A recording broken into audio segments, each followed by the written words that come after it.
Hey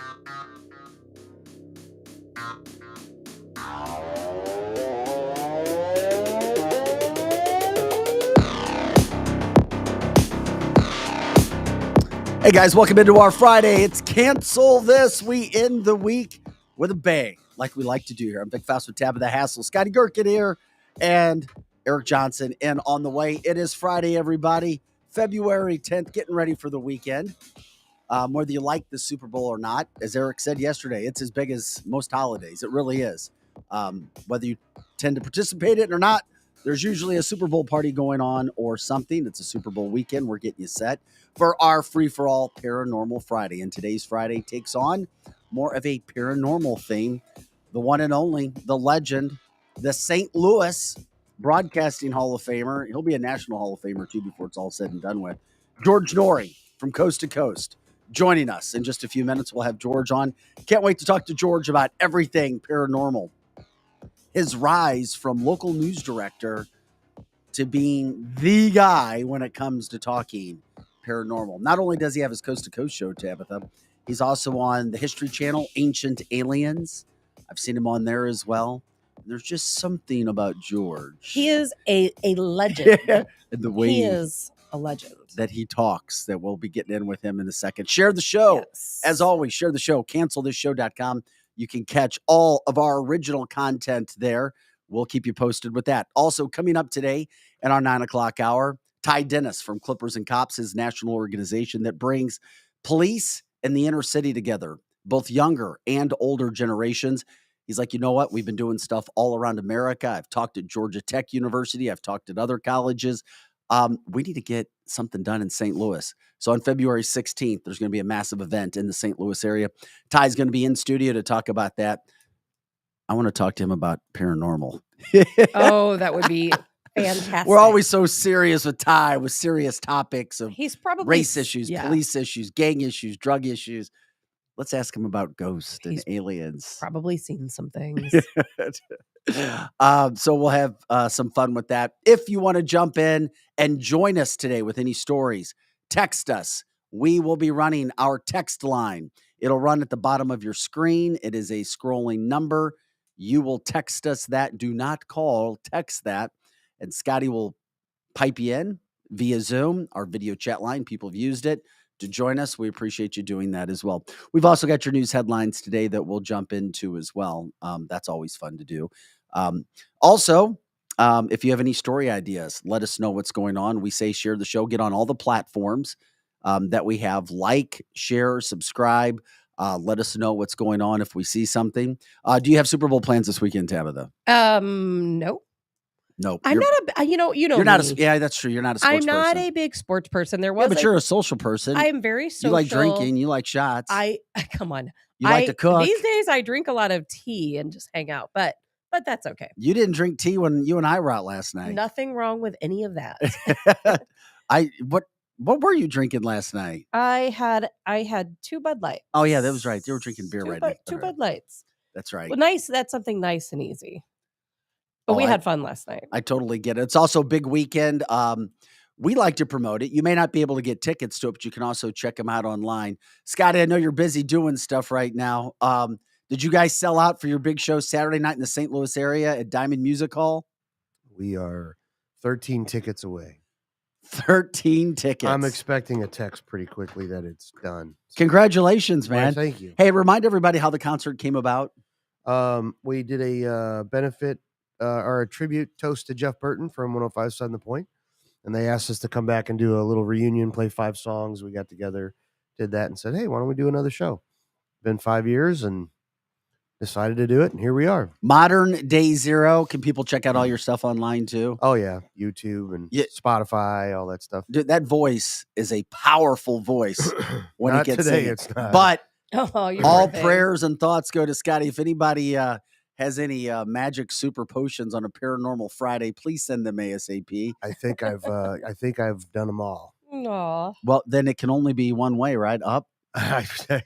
We'll see. I mean, either I'll be okay, or I won't be able to talk at all next week. We'll see. Oh my gosh. And well, nobody can fill in for you when you're the lead singer. I'm just gonna numb it, and if I tear it up, I tear it up. It is what it is. Boy, that's just like the old athlete, the NFL athlete. Give me the cortisone shot. I'm playing, coach. Put me in, coach. You will do phenomenally. And I really hope to be there. If I'm not out of town this weekend, I am going to be You at don't know if you're out of town this weekend? my son sold his house. Oh, And nice. and at Congrats some to him. point we have to go out and clear his late father's things out of the house. I'll be there, buddy. don't Don't know. worry. I will be there. I've not heard you guys play. I can't wait. I've only heard I one just song. hope I can pull it off and not disappoint. Yeah, there's no pressure. Eric, The first 5 songs should be great, so get there early. Hey, before we move on to talking about Eric, which we have to do. Talking about Eric. Scotty, how do people buy tickets? Is it through Ticketmaster? It's through Eventbrite. Eventbrite, through Eventbrite. Yeah, if they go to eventbrite.com and Better type in hurry. Modern Day Zero, it comes up. Yeah, better there's hurry. like 13 tickets left. I love it. And for our listeners who don't know, obviously we've got the musicians on the show. Eric Johnson with Platinum Rock Legends. Where are you guys this weekend? I don't know. Oh, we're Oh, come on. Why am I not we're at the surprised? bottleneck at the Ameristar. Yeah, they're at the Ameristar. Man, it's punk rock, dude. Just get some tracks and sing along with it. Just lip Milli sync. Vanilli. Who cares? It's gonna be so loud. No I one mean, will we really do know play to a anyway. click track, so I mean, we could just drop Just the do vocals it. in. Just you don't even turn any instruments on. Just play to the damn record. You'll be fine. I'm not I sure should be a people would manager. really know. You should be. Should be a manager. Vladimir Tarasenko traded from the St. Louis Blues. We're a St. Louis-based show. We go national. We know that. He was a massive hockey player at one point in time. He's going to the Islanders. We wish him and his wife the Did you best. say at one point in time? It was. I ran into his wife at church during the day. I'm not kidding. About a month ago. And I was like, do you know where the priest is? And she's like, oh, no, I just come here and light candles. She was, and I was like, Oh, and I man. was like, I bet she's lighting candles for Vladdy because things are not going so well right Right. now. Oh my gosh. Yeah, it was funny Lighting story. candles to go to the Rangers. Yeah. He's It so worked. nice. It worked. They're headed to New York. Hey, it's a Paranormal Friday, Free for All Friday. We are grateful to have George Noory. Eric asked for him. Hey, dude, we got to get him on. What makes sense? Go to the top, right? Go to the top. He is the top. So we are now going to be joined by George Noory.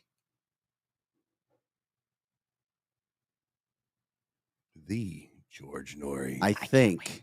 I can't wait. Not Okay, just that a- failed. Yeah. I want to be the No, no, no. next George Noory.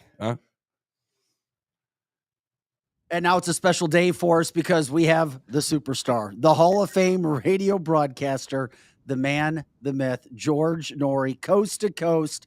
He is the man. George, we welcome you into our show for people who may be younger, who may not know about you, who may not be staying up at night. George is the man who was in St. Louis. I remember you on Nighthawk.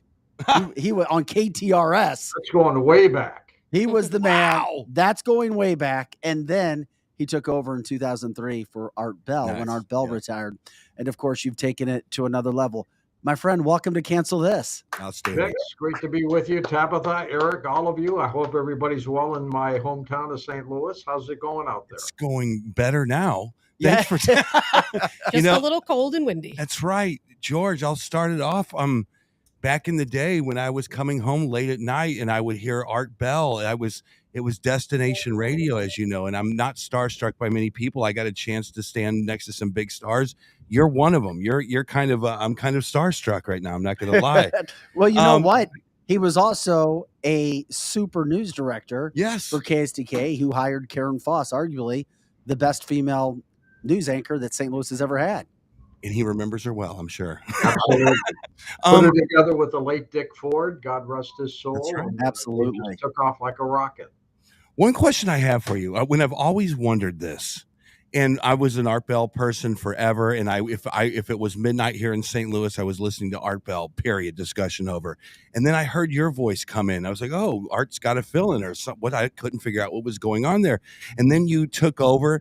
And when you took over, I always wondered, did you ever have a chance to go out to Pahrump, Nevada, and sit with Art in the middle of the desert and just talk about all of the things that he somehow acquired and his knowledge? Did you ever get a chance to just go talk to him and just hang out with him? Eric, Art was a really strange guy. We talked about going out there a couple times, and he went, no need to do that. I'll just give you a little bit of time on my phone. And but he was weird. I mean, the first thing he said to me was, "Don't use my bumper music," and I went, "That's the entire show." And I Right. still use some of his bumper music, but no, I never went out to Pahrump to see him. We Yeah. talked a couple times on the phone, and then he kind of drifted away, came back, drifted away, came back, and then drifted away forever. Yeah, it was almost the perfect handoff to you. I thought I always kind of envisioned him living in a trailer with a little outside, fire pit and chupacabras running by. No such thing as a chupacabra, Eric.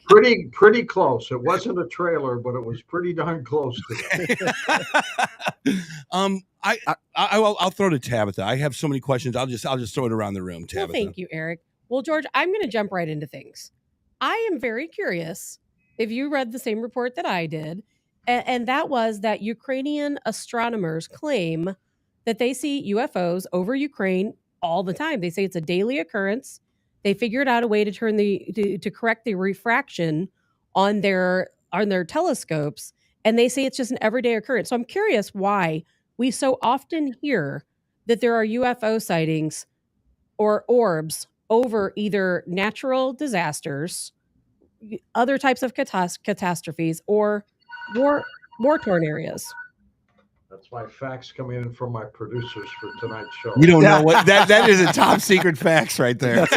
Live radio, folks. The FBI. We love it. My friends from the Ukraine sending me a message saying, Yeah. "Don't." Yeah. But no, you're right. As a matter of fact, let's go back to World War II. Pilots reported seeing little UFOs flying all over the place, which they call Foo Fighters. In Vietnam, pilots reported seeing UFOs all over the place. And now we're getting the same thing with the strife in Ukraine. For some reason, these, I'll call them extraterrestrials, for lack of a better phrase, they seem to be following moments of strife and disaster, as you just pointed out, Tabitha. They're curious in what we're doing, but they're not interfering. They're just watching. They're Boy, probably that is- wondering how we've made such a disaster Yeah, of no our doubt. planet. Yeah. Once again, we're talking with George Noory, the Hall of Fame radio broadcaster, coast to coast host. George, one thing that I have become very fascinated with, whether it was via Simpsons episodes predicting what appears to be the future, or people making predictions, the Super Bowl is Sunday, and there is a guy who predicted and put all of his predictions on 8 or 9 Super Bowls in a row. And he predicted before the season that the Philadelphia Eagles would win this year's Super Bowl before anybody knew that the Eagles were going to be a dominant team. When it comes to time travel, what are your thoughts? What are your experiences? We've interviewed a lot of people about time travel. One was a physicist who wanted to go back into time to see his father. His name was Ron Mallett. And time travel is probably conceivable one day. I don't think we're ready for it yet. But in the future, we're going to be able to travel in time. Where would you go, Vic, if you could go back into time? Oh, if I could go back into time, I don't know. When was The- was Elvis alive? we'd go to the Renaissance. I'd go to the Renaissance. I'd head to the Renaissance. That's years. pretty nice. That's all, I Yes. can see you as a Yes. medieval guy. Well, I am kind of. I'd want to go back and see Jesus on the Mount. See, There you go. That's what I want. I would love to witness that event just to see what he did and the crowds that were around him and everything else. I'm afraid I would be like Peter, George, and be weak if somebody asked me, because I don't know if I'd be ready to die on that cross like Peter eventually did, denying Christ. Pull him down off the cross. Do you hear the sirens outside? yeah, we do. It's all good. See, we're talking about all the weird stuff now. Here Let in me- Los Angeles, they don't stop. They just Okay. Yeah. stop every day. Speaking of time travel, CERN. I mean, this is new, right? CERN. You hear reports now of, this was supposed to be an atom smasher. And it was supposed to be create energy from the first time I heard it. Now it gets to this point where CERN is opening up portals. And when you open up a portal to different dimensions, there is that possibility of time travel. There's that possibility to speak to people that maybe have passed over. We don't even know what's on the other side. Does CERN interest you at all? We've done stories on CERN, Eric, and it's near the French-Switzerland border. A huge, massive tube that physicists and scientists have been working on. It's cost billions of dollars. I have no idea what they're doing there Right. Right. at all, but they're Right. doing something. They It said is. they found the God particle. It's called Yep. the Higgs boson, whatever that means. Right. But That's they're wild. doing weird things over there. George, we on this show we talk often about Antarctica because there is Mm. something going on in Antarctica. Okay. You know, we hear stories about portals, about ancient civilizations.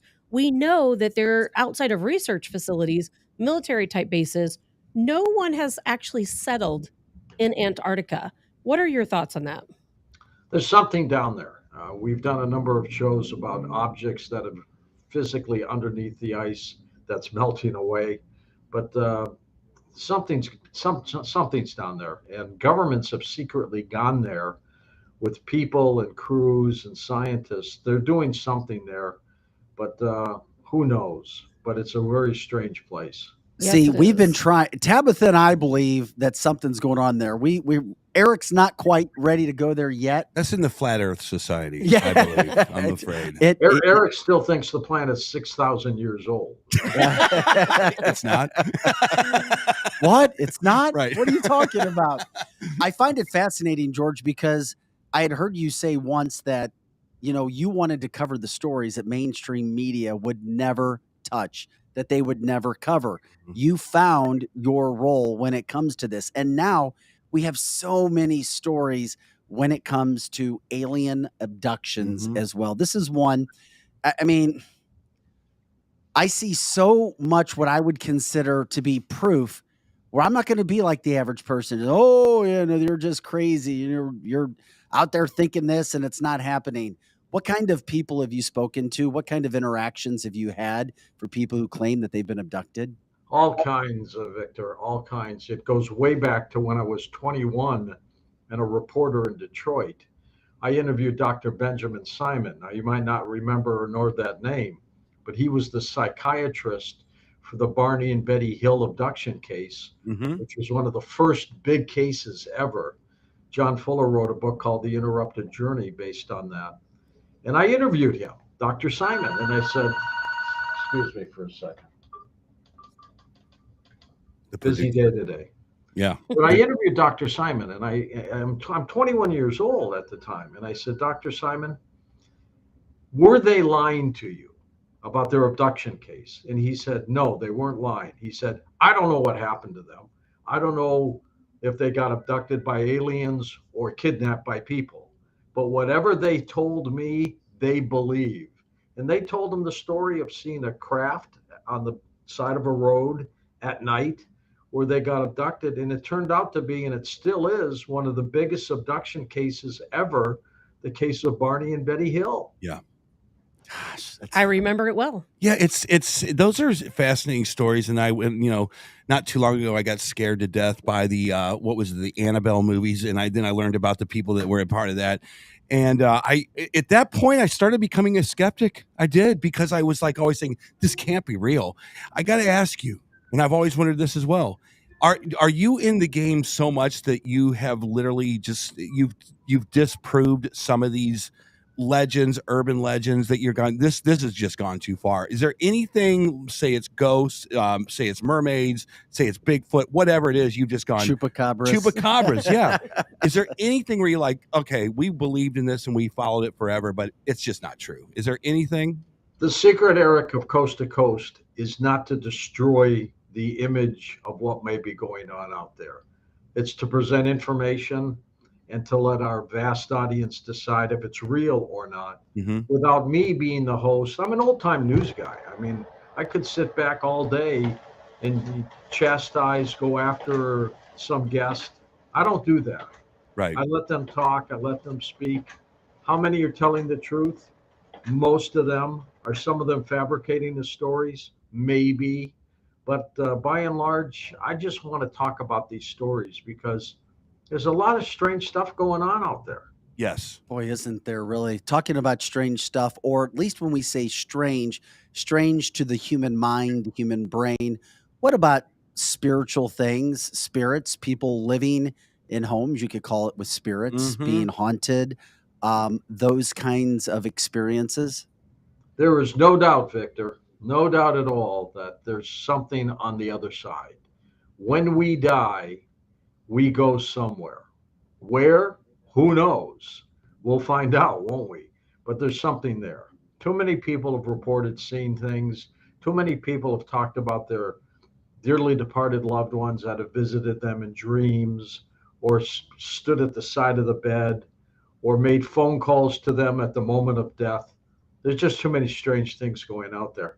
And I then when you think of life as a whole, what are we doing here? How did we get here? What does it mean? There's got to be some reality to that. Well, George, I know there is. I experienced it personally.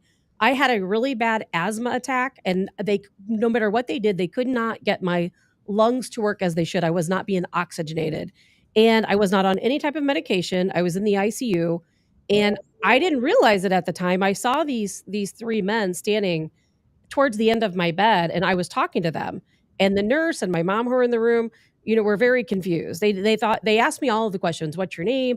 How old are you? I knew all of those questions. I said, there are three guys here. I asked the guys what they wanted. They paid no attention to me. What I did not know at the time is, at the time I saw these three men, the woman in the bed next to me, it was a 2-bed ICU room, she had passed away. So the nurse gave me something to put me to sleep.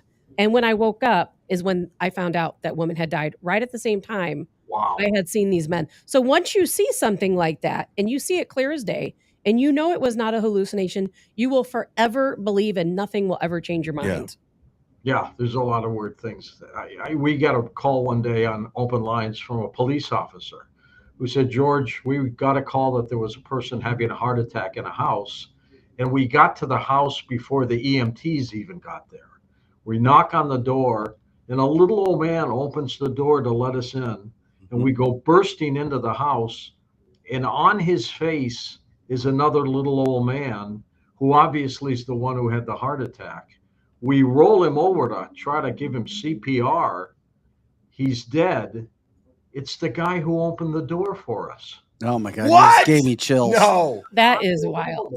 I was just getting ready to ask George if he's had a story that, I mean, he's got a million of them, but anything that really like raised the hair on his back. That would work. One of my classics. A caller calls me years ago and says, George, I got to tell you this story. I was close to suicide. My life was a mess. I had a bad relationship. I had a bad job. Everything was going wrong. I figured the only way out for me was to kill myself. I decided where I wanted to die was a nice, pleasant place. And so I drove and drove and drove and drove. And finally, I saw a little lake on the side of the freeway. And that's where I wanted to shoot myself. So I got out of my car, parked it, walked up there. There was a little bench by the lake, and I'm sitting there watching ducks fly in and fly out. And that's where I was going to shoot myself because I was fed up with life. And he said, as I was reaching for the gun in my pocket, a little old farmer comes by and sits down next to me. And I'm going, geez, oh, Pete, I can't do this right now. And all he does is talk to me about life. He wouldn't shut up. He just kept going on and on about how great life was. He said, by the time he was done talking, I actually felt good about myself. I put the gun back. I went home. I got a new job. I got a new relationship. Life was good. About a year later, I decided I'm going to go back to that town and thank that little old guy. It chokes me up a little bit. It's just an incredible story. He said, but I didn't get the guy's name. I got his description. So I went to the only place in town that would know who he was, the barber shop. And I said, sir, there was this little old man. He says, oh, you want to go to the house on the top of the hill? It's a white house. The daughter's there. Talk to her. And he said, George, the way the barber talked to me, I thought something might have happened. So I go to the house. I knock on the door. This young lady comes. It's the daughter. And I said, excuse me, miss, but I want to thank your father. He saved my life. Man. And she said, you're the 8th person to come to my house. Dad died 15 years ago. Oh my gosh. Okay, you just gave me chills. Me I know, too. that's unbelievable. It's like the Ugh. Michael Landon, that Oh my show that gosh. Michael Landon was in, the Angels. It's exactly right. I totally 1,000,000% When did believe that? in that. When did you get the opportunity to hear that story, George? That was about 6-7 years ago. Yeah. It was very emotional. Are NDEs and this I mean, I was telling these guys this show that's fascinating to me because I've lost my mom, I've lost my sister, and instead of me going to the church, I always go to NDEs to kind of make myself feel better. The stories of what's on the other side, the stories of how beautiful it is. I love those stories. Are NDEs one of your favorite subjects to kind of cover, or ghosts, or is that one of your favorite things to cover? Eric, I love them all because they're all fun and different. I mean, Bigfoot stories are great. A guy called me about Bigfoot. He said, George, I'm fishing on the side of a lake. I catch 2 trout. All of a sudden, I look and there's Bigfoot 10 feet from me staring at me and the trout. And I went, oh my God.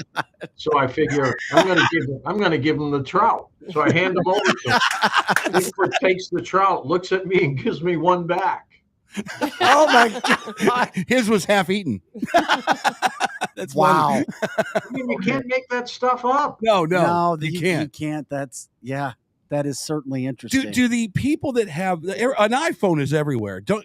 It's fascinating that there are people now that can back their stories up with photos and video and recordings of story. Do you get every single day? Do you get new videos and video of strange occurrences such as UFOs, ghosts, whatever it is? We do get videos. They do come in and they go straight to my webmaster, Lex, who looks at them and decides if he wants to put them on the website or not. But they do come in on a regular basis, all kinds of strange things. Yeah. Some things we couldn't put on the website if we wanted to. Right. I would admit, can I ask something, George? What is the strangest story you've ever heard? Yeah, because he talked Something about the that most emotional Yeah, one. something that just blew your mind. Like, that is the craziest thing I've ever All heard. right. Well, one of the weirdest was a lady is on the phone calling me one day saying, George, my husband was abducted by aliens. I said, oh, really? How do we know this? Well, he came home. He's never late. He came home nervous and sweaty and shaking. And I went, well, what happened? She said, well, he said he was abducted by aliens. Oh, really? What else? You know what they did to him? And I'm thinking, oh my God, some kind of probe or something. Yeah. I said, no, what did they do? She said, they took his wedding ring off. And I went, oh. I know what kind of aliens those were. The guy came home late, had a little rendezvous, and forgot to put his ring back on. I got it, George. Oh, man. Eric just got it. I did. Hey, George, how long do you want to continue to do what you're doing? I was going to retire in 2012 at the end of the Mayan calendar date. I figured that was a smart way to do it. Well, everybody was. I got to 2012 and I was still alive. And I said, you know what? I kind of like this job. I'm going to just keep going. Well, the network just signed me to a new 5-year contract. Hey, congratulations. I'm going to keep going. My producer and I have worked out a deal. And the deal is, if I go, I want to die on the air. We go to a commercial and he comes back and said, George has left us. That's the way I want to go. And oh, man, you just gave me chills. Actually, he stayed on a whole nother segment even after he left. I'll milk it for as much as I can. Exactly.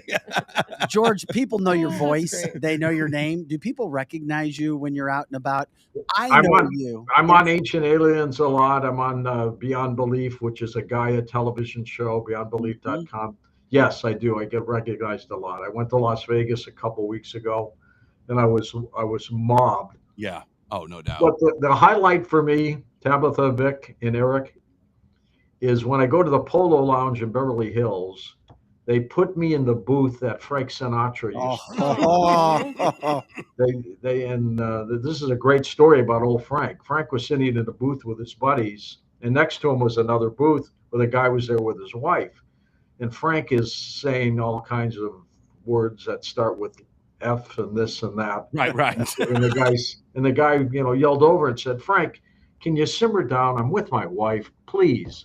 Frank they used to have phones on the back of the booth where agents would call Mr. Sinatra. Frank took the phone and smashed the guy on the head, put him in a coma, This is in the 60s. Ended up settling for $13 million. Oh, Wow. Well, I'm sitting in the booth that Frank Sinatra hit the guy with a phone with. It's Oh my The phone was gosh. still broke. I just bought Al Pacino a drink Yeah. a couple of weeks ago, and he told the waiter, he says, I don't drink, but you mind if he buys me a soft drink? And I went, I'll buy the whole table a soft drink. Yeah. So What a as I'm great leaving, story. he stood up and saluted me, but I ran into Rami Malek, the guy who Of played in course. Bohemian Rhapsody, Danny Yes. DeVito, Paul Anka. You run into all of them out here, but it's really cool. It's fun. Man, it's St. Louis is so we're talking about broadcasting history right now with George, and St. Louis to me has been just a mecca of broadcasters. Jack Buck, Bob Costas, Art Carney. I mean, I can go down the list. Do you consider yourself a St. Louis broadcaster? So, are you one of us on one of the ilk here in the Midwest? I am now. I've been in St. Louis since 1978. I was born in Detroit, but I've been in St. Louis for a long time. In the St. Louis Media Hall of Fame now. They Mhm. consider me a St. Louisan. Mm-hmm. But St. Louis, you're right, Eric, has had some great talent. John Hamm, Yep. who I don't think was a broadcaster, but he's a great actor. Mm-hmm. There's a lot of dedicated people out there, but I love St. Louis. I get back there, as Vic knows, as often as I can. My family's still there. My kids are there. My grandkids are still there. And I love that city. And I talk it up as much as I can. Well, I had that moment when I first saw George Noory, and it was a smoky room because there's cigars in there. And I don't smoke. I'm a member of the cigar bar at the Ritz, but I don't. Yes. You're a member there, and it's not you got to have George in the cigar bar for it to be the right setting. Yeah. and I love that. I love the Red And the Cigar first Bar. couple Yeah. times I was there, I saw George. And George, I just want to thank you, at least for our viewers and our listeners to know. I mean, you've achieved this status over time, doing what you love and a craft that you have and a special skill that you have to do these interviews. So you've attained this high status. But in the times that I've met with you and talked with you, you've been nothing but respectful to me. Even before you knew that we did this show, when I reached out to you to do this interview, hey, how are you doing? Yes, I can do it. Let's find a time. And with our schedules being so busy, that's not always the easiest thing. So I just want our viewers and our listeners to know, and Eric and Tabitha and Scotty to know, you worked with us to find a time. You're nothing but a class act and a great all-around guy. So I say thank you for that. Well, I thought you were the guy bringing me a pizza at the Ritz, so I'm sorry I did it. Hey, Frank hung out there a lot too. Yeah. And Sammy and all those guys. So we love having you. And I guess you passed the audition. We'll see you here every Friday for Yeah. our Paranormal Don't we Friday. wish? Good Send job. my talent feed. I'll give you the P.O. box. Tabitha, anything before we Yeah, go? don't tease us. We might just take Yeah. you up on that. But I do hope we run into you sometime at the Ritz Cigar Bar. I'll be back sometime in April for about 6 weeks. I'll text Vic and we'll all get together. That would Please be do. Real quick wonderful. before we let you go. Hey, how can people find you now? All the times, the video and the audio, where people can find you live or taped. Okay, first off, if you want to watch television, you can watch the History Channel's Ancient Aliens. I'm on most of those shows. Online, beyondbelief.com. And of course, radio stations in St. Louis, 97.1 FM. Yep. If you're traveling around the country, just go to our website at the top of coasttocoastam.com. It says media, click that, and then click the state you're in, and all the list of the 640 radio stations we're on. And we're on XM and channel 146 as well. Damn. There you go. We appreciate it. George, the legend, Noory, thanks for your time. Stay healthy to all of you. Thank you, sir. Thank you, George. And we are staying healthy. Man, oh man, is that great to have George Noory on. Who would have thought that he'd tear up? He does a ton of interviews, or at least he has over the years, I'm sure. And he teared up telling that story Yeah, about the guy who decided to go on with life. You know, I was trying to get with him and to figure out what is it you believe on that show and what you don't believe. He can't say anything. I'm sure there's things that he hears. He's like, this is garbage.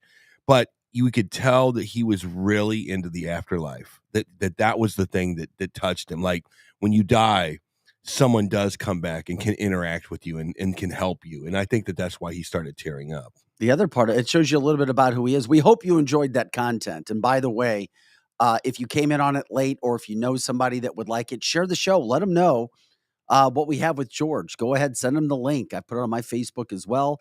I put it on my Instagram. We've got it on our Cancel This site. As Robert says, George is a pro. Love that, guys. Great get.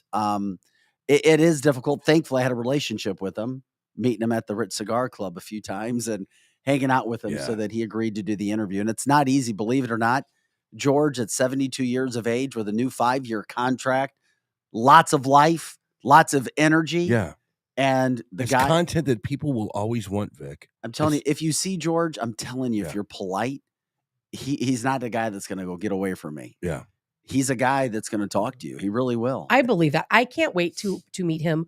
Hopefully he will get a hold of us in April. I promise you, I guarantee he will text me. He is absolutely fantastic. You know, the thing, you, at the end of that interview. He texted me in the past and said, you at the Ritz tonight? You at the Cigar Club? You know, I was like, damn, George, I'm not going to be there today. It's funny because at the end he kind of rattles off all the media that he was on, like on the History Channel, and the only way, in my opinion, that you can absorb this show, Art Bell and him, is on radio late at night. I'm sorry, Vic, when you're driving down those highways and you're like, this is Art Bell, coast to coast, and you start talking about ghosts and UFOs, and you have that theater of the mind going on, and you're freaking out. He freaked me. It wasn't him. It was Art one night. I was coming home from a show. I was driving back from Mount Vernon, Illinois. Never forget this. And it's an hour and a half drive back to my house. And I listened to the show, and it was about UFOs and chupacabras and everything. I was afraid to get out of my car when I got home, because the theater of the mind can play tricks on you. No question. You know what I mean? Try driving around in a Jeep with no top on in the middle of nowhere, in the middle of the night. Maybe I get it. Maybe that's why your hair's curly when you wake up in the morning. Could be, man. Something's going on. We appreciate everybody. If there's, I mean, if you have George Noory stories, that's great. If you want a video link, call in and video link with us. Don't call the number that's rolling at the bottom of your screen. Text it. We will get you on if you have George Noory stories. I mean, you can text it. You can also jump it on video if you want. If you've had something that's happened to you that was paranormal-esque, that's what we do on Fridays.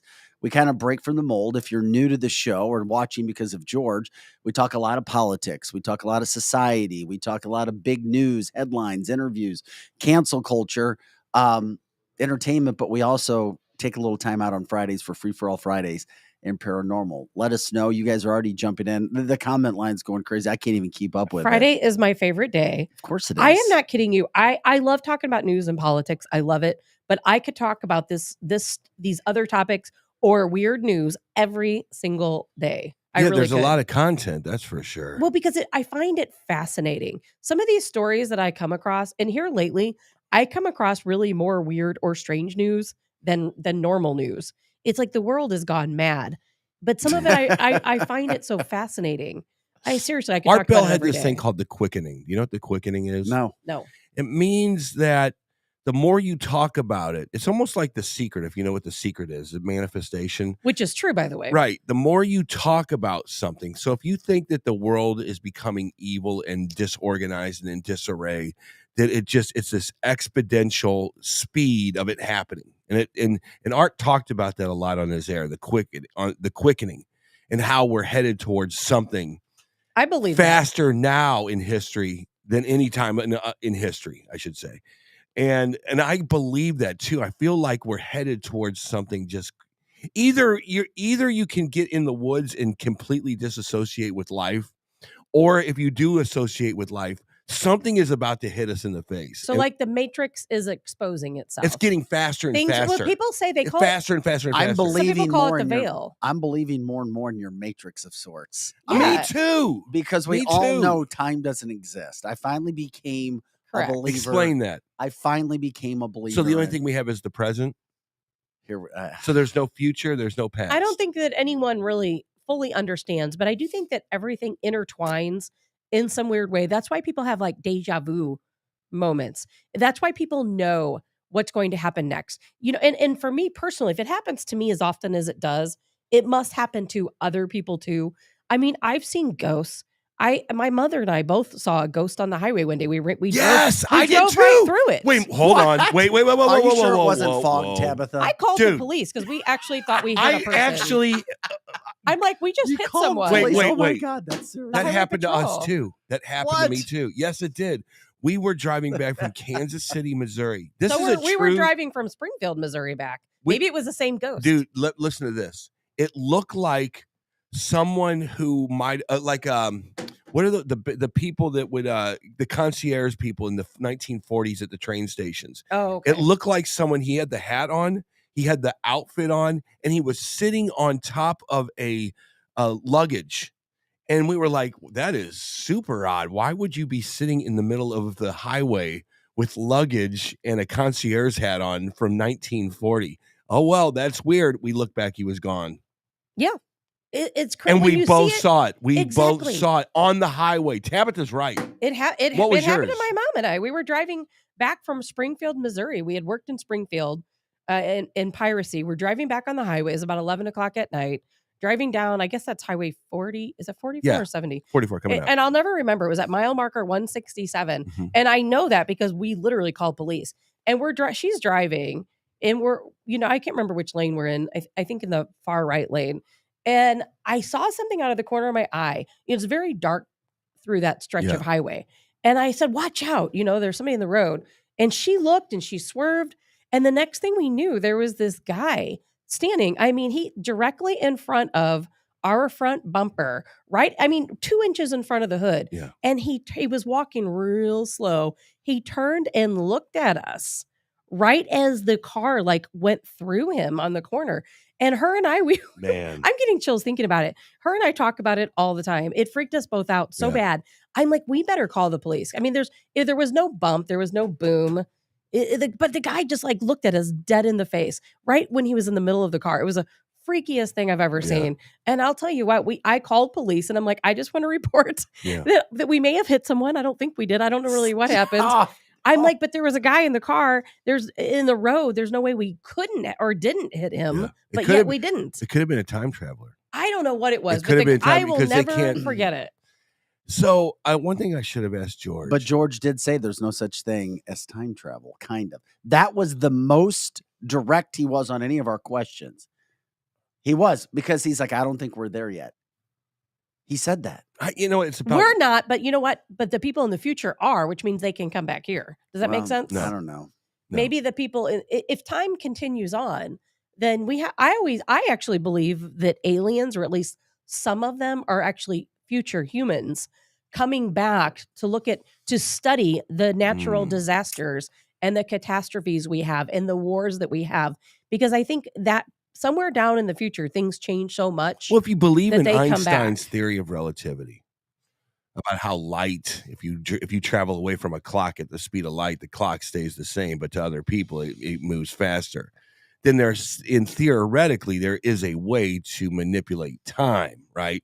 If you believe in gravity and all the distortions of the universe, then there are ways of distorting time as well. So can we do it? No, we cannot do it. Well, we right now cannot, but the people of the future can. And I would love for him to explore CERN a little bit more, because that's a fascinating little project going on. It makes no sense that thing, they built a 13-mile circle underneath the ground to see about fusion energy. Come on, man.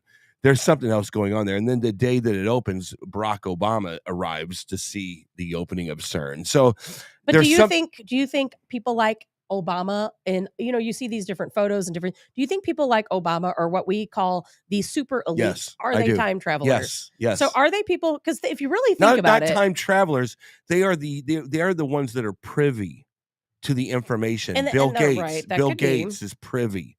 John Kerry might be privy. Anybody that's at the WEF might be privy to this information. They don't look at redneck Hoosiers in the middle of the United States as privy to this kind of stuff. Seriously, I'm sorry. Well, it's the truth. We're all collateral damage and pawns. Right. But if you believe that time continues on and that we will progress from where we are now, well, that means that those people at some point may have they may have the ability to come back, which means they're here now. Can you imagine what George deals with wherever he goes? when it comes. Well, to he the yes, but if why? it But why? fascinates him- Okay, but why? Why do you say that?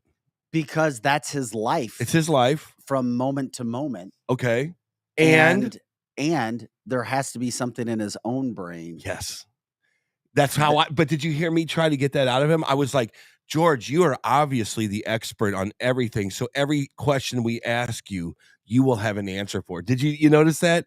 Or is it's just an illusion?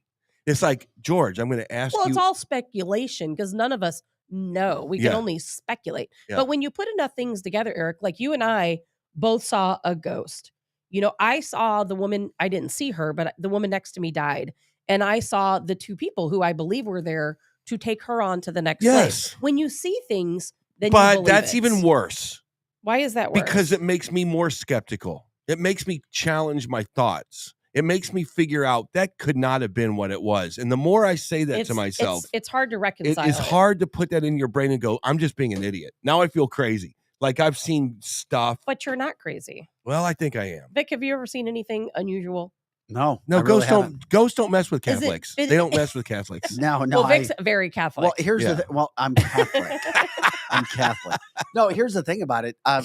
Once again, there are spirits. There's no doubt in my mind. There are something from an alien standpoint or unidentified, no doubt in my mind. I do know something's going on, whether it has to do with another species, another being, something, as George said, in the Antarctic, because I'm the one that's brought that up so many times on this show. We have to start talking about the Antarctic more often because there are definitely things going on there that, in my opinion, we can't explain. But I think the more reasonable explanation outside of some of the other more conspiracy things is the fact that we have to remember in the Antarctic, I think it's 70% of the world's water is in the Antarctic. Yep. And it's the clean fresh water Bam. in the Antarctic. It's an unsettled area that our scientists know, as much as they want to talk about global warming or all this. Our Earth is cyclical with its weather, and there will be a time when the ice caps have melted. And people, I think countries like China, Russia, they're all fighting to get a little piece of the Antarctic. It's interesting. We will talk more the about minerals. But now, Vic, haven't you ever had a deja vu moment? Yeah, absolutely. I've had like 100 of them. Have you ever had a dream that came true? I don't know if I would call them deja vu moments. But so not when you're Where, dreaming, like, for but when you're example, awake. the most recent one happened being at the post office. I walked into the post office and saw a guy with a box that backed into me. And I'm like, oh my God. You've done that before? Yeah, I was sorry. I saw this happen. Yeah, I saw that happen. Eric, have 100%. surely you've had those moments. No, but Not the deja. Well, I do remember being able to one time figure out if I was dreaming in color or in black and white. That is an interest. I know. That's another I one. know. I dream in remember color. being in a dream one time and going consciously saying, Yes, me too. I really have to figure out, is this color or is this black and white? And I think it was black and white. And I think there are people that can dream in color, but I don't think I can. I know I've dreamed in color but I think it was because I consciously thought about it before I went to sleep, and then I saw some pretty. I've never. I only dream in flowers. color. I don't think you do. I I think dream- it's an I've dream- illusion. I've had Your dreams of brain both. fills Maybe in the it is color. illusion. It's like colorization. That depends if I drink or not. I don't know, man, but I remember trying to figure out, is this color or is this black and white? Eric, I'm with you. I try to figure out dreams all the time. Yeah, we've been talking about heading next month to the National Podcast Convention in Vegas, which may be a reality for us. Maybe we should try to get as close as we can get to the Antarctic instead. See, yeah, no okay. kidding. The most frustrating things are the things that you could prove if you wanted to, like the Illuminati. You could get the information if you wanted to. And the Antarctic, you'll never get the information to either one of those things. There's no way you can go to the Antarctic and just plop up on the coastline and just start walking around. Yeah, you can't You go can't anywhere do you it. want. Which You have is to be why guided. Can't do something. it. Which is why something is there There is something. Yeah, there. a big sheet of ice. beyond the big underneath sheet of the ice. ice. It's just Beyond. there's a big sheet of ice. We've been to the North Pole. We know what that's all about. But- People can walk around with the polar bears. But that ice wall, which blocks us from seeing the flat Earth, is an issue. you watch too much TikTok. Eric, I thought I watched too much Do you TikTok. know God. there is zero humidity in the Antarctic region? Isn't that there's bizarro? And there's an area there, I think they call it the dry flats or the dry valleys. But in this area, because there's no humidity, yeah. everything is perfectly preserved. Green. So anything that Can't happened, take it. You guys are Green. killing me. if any species Green? died, What's going to grow it on the would be bottom of there. the earth? It's not the bottom of the earth. It's an illusion. You're a flat earther. I'm at the Well, it's somebody help me north. on Facebook. Come save me. No, I'm kidding. I'm just saying. You know the what? possibility You never know. exists. You know what? I think of You can watch No. the videos on it. It is really what wild. do you think is there? Tourism is peaking though in the Antarctic region. But when you can go there as a tourist, but here's the thing: when you do, it's guided. You can only go to certain parts. Do you think that the okay? Here's one. I watch TikTok as much as the rest guy. Or the Reels. I don't watch. I'm not on TikTok because I don't want the Chinese following me around. But on Reels, I see this thing that they like 70% of the Grand Canyon is closed off because they want to hide the giants that are buried there. You never Is know. that true? You never know. Do you believe in the giants walking around the I do. 20-foot 100%. I Oh do. my Lord. have Yeah, they mercy. ride dinosaurs. What? You guys are killing me today. I believe there was at one time giants, How big? human We've type seen skeletons, Eric. creatures, and they're real skeletons, not fossils carved out of rocks to make them look like dinosaurs. Okay, well, how is that possible that the dinosaur bones can exist, but giant Here we bones go. can exist? Preach. Because Scott, dinosaurs never preach. existed. That's not Preach. true. Preach. Scotty's gonna come in here and knock me out. No. If he felt better, he would. He's too sick to come in He's here. just going to come here and rub all over you and get No. you sick. Robert from our chat. Come here and give me a lines, kiss, Tabitha. He'll take care of you. Yeah. I love Freaky Friday. It's Robert the best says thing he has ever. spirits every weekend. Exactly. Me too. Well, Yes. have you guys ever heard of a house in Union, Missouri called the Screaming House? Oh my God. No. No. This is so you. Look this up online. What's it called? I'm getting Hold on. chills even thinking Okay, about what's it. this? Now, here we go. Tab, bring the high heat. I It's- might even take my jacket off. Look for it this one. up right here in Union, Missouri. It's Union, called Missouri. the Screaming House. Okay. The Screaming House. And the story of this house, and I don't know the full background, or I don't recall it anyway, but I know that part of the story is that no one can live in this house. You know, these people moved into the house, and they said that when they're in the house, the lights flash, the cabinets open, and the doors bang, and you can hear these crazy screams Okay. all the time inside of the house. Yes. All of the neighborhood apparently knows and can hear these screams. All right. If you look it up, you can read the whole story online, but it is one of the wildest things I've ever heard. And I'm bringing it up because it's right here. We're obviously in the St. Louis area, so we could all drive out to Union, Missouri Well, we won't do and that, but see go the ahead. Screaming House. But it is really wild. Lisa says it's fake. Fake story. Tabitha, I'm gonna support you a little bit because if you are in the St. Louis area, St. Charles area, I'm gonna invite you right now to go over to Sibley Hall at Lindenwood College.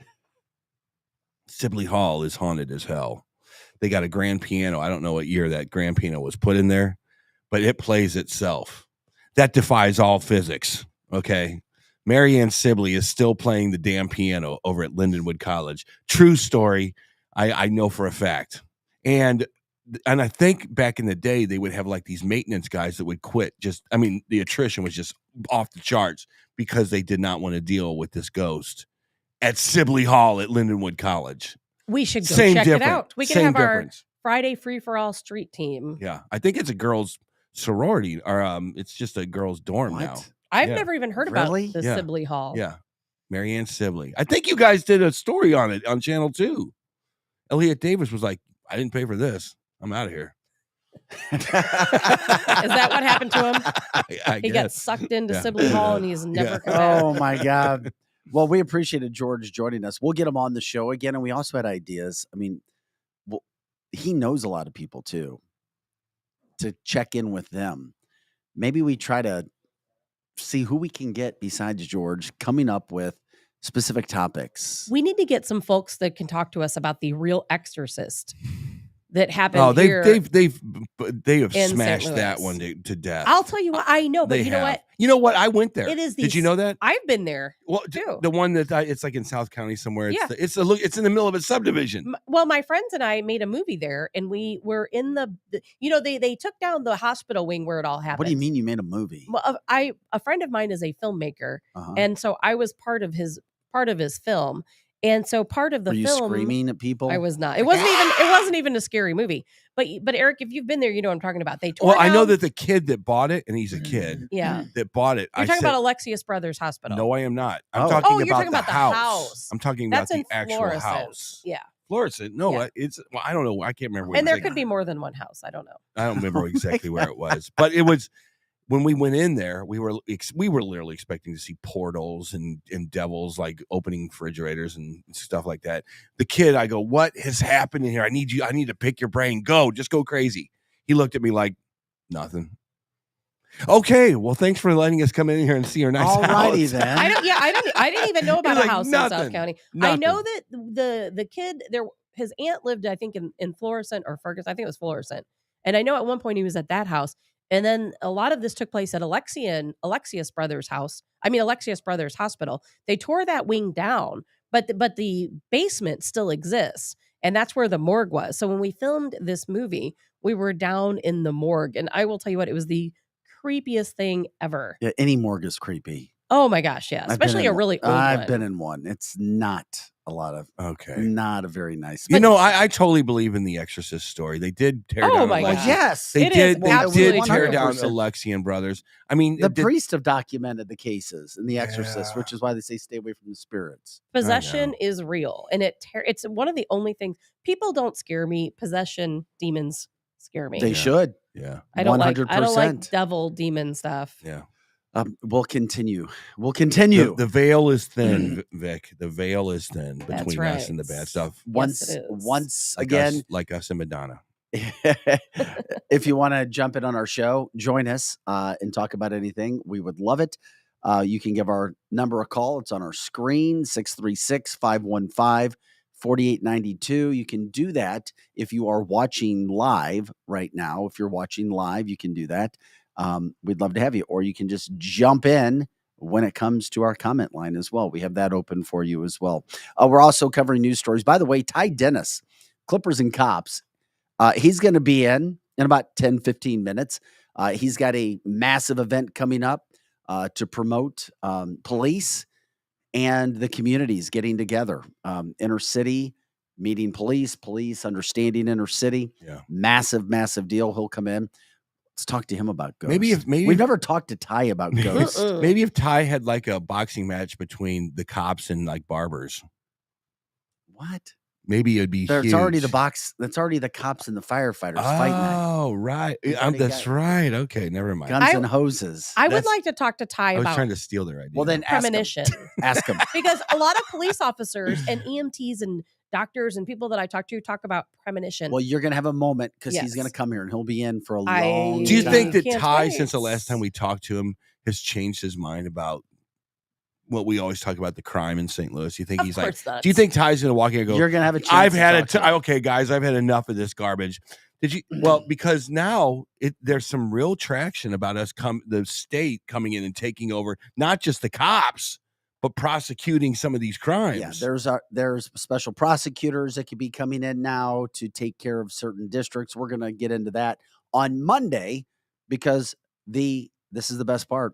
The president of the Ethical Society of Police will be live in studio as well. We try to bring you guys the best interviews. And these are great because it doesn't only apply to St. Louis, it applies to situations all Yes, over the country it does. where you have cities being overrun with crime and certain elected people not able to do anything or having the availability to do things as well. So Ethical Society of Police here on Monday, and an interview I can't wait, Tuesday at 9, T-Dubbo. Why are you laughing? The Ethical Society of Police. The Ethical Society of Where Police. is the white Ethical Society of Police? Why is there only a black Ethical Society of Police? I don't know. Did they? Where's the Hispanic or Latino Ethical my gosh. Society of Police? Help, Scotty. I would really like to know. Eric's walking out of studio right now. I can't wait to talk to that guy. Yeah, so he'll be here Monday. Tuesday, St. Louis rapper T-Dubbo, as Eric wanted, Eric gets. We're bringing in somebody who is so far left of liberal because of how he grew up in St. Louis, trying to give another perspective of why people believe the way that they do, why people like Cori Bush get elected and why people like Kim Gardner get Yeah. elected. I'm trying to figure out how. And you won't want to miss that interview, 9:00. We try to bring you the real stories, the real interviews, and get to the heart of issues. Yeah. So that's Tuesday as well. So we're doing our best, man, to bring the best interviews we can. I'm trying to figure out how I can objectively let a liberal win. Because if it's just me, I can say, you didn't change my mind at all. You're not getting the $100. It's just not going to. How do we have a voting system to where the liberal could come in here, make his point or her point, win the $100? You see We what need I'm a saying? gong is what we need. Well, we need a judge. Every time they talk, we just gong them. We need a judge, because I'm on the there's no way a liberal can win a debate with a conservative. It's never going to happen. You can't have a liberal saying, yeah, I believe defunding the cops is a really good idea in cities that have this much crime.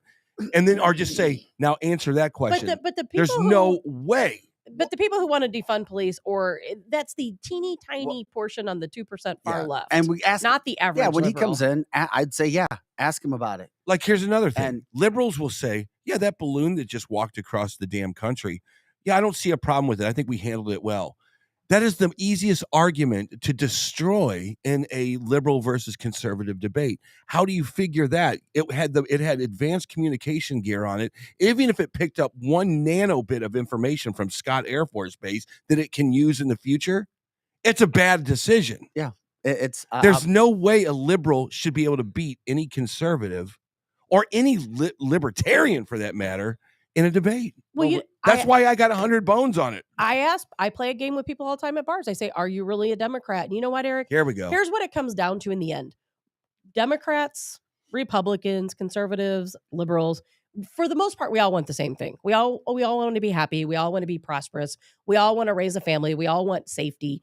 But where the issue comes in is the division that our government causes. Specifically, a lot of this happened under Obama. We had a lot of division. Here we go. Exactly right. And so, that's right. But most people, I would say 90% of people in this country, we all want the same thing. We just have different ways of coming about it. I knew it can all go that way. I knew this country was in a little bit of trouble, and I don't want to disparage anybody, but the night that they put the rainbow up on the White House. Remember when Obama put the LGBTQ thing? Remember when I was like, man, that's not good. That is really not good. This is a nation founded under God, and there's a lot of debate about LGBTQ stuff being brought into schools, into government, and this, that, and the other. Well, he brought the Muslim Brotherhood in too. That's true too. That's exactly true too. That's exactly right. It's like, why are we talking about this? Well, no, we're going to get into some of that stuff with Ty too. We had another massive story that just came about, and it fits our Free for All Friday as well with everything that's happening. What about this? John Benet Ramsey, newly unearthed documents reveal DNA did not match the key players early in unsolved slaying, meaning family members and anybody that was closely associated. Now, what do I mean, and what is the story that's being released? Well, now unearthed documents, and how are they unearthed, Tabitha? Because you are an expert when it comes to these cases. Yeah. How are there documents that were not found right now which show DNA evidence? Well, it's an ongoing case. Okay, but the evidence that has now been brought to light that had never been brought before, DNA evidence recovered under John Benet's fingernails and clothes is not, I repeat, is not a match for members of the family and others who were close to the case just weeks after the crime. To me, that's a big deal.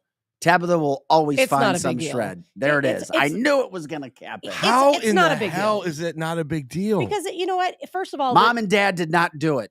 Mom and Dad didn't do it. That's a big deal. No, that doesn't mean the mom and dad didn't do it. I'm telling you, that's my opinion. Mom and Dad did not do it. Well, the evidence does not necessarily support that.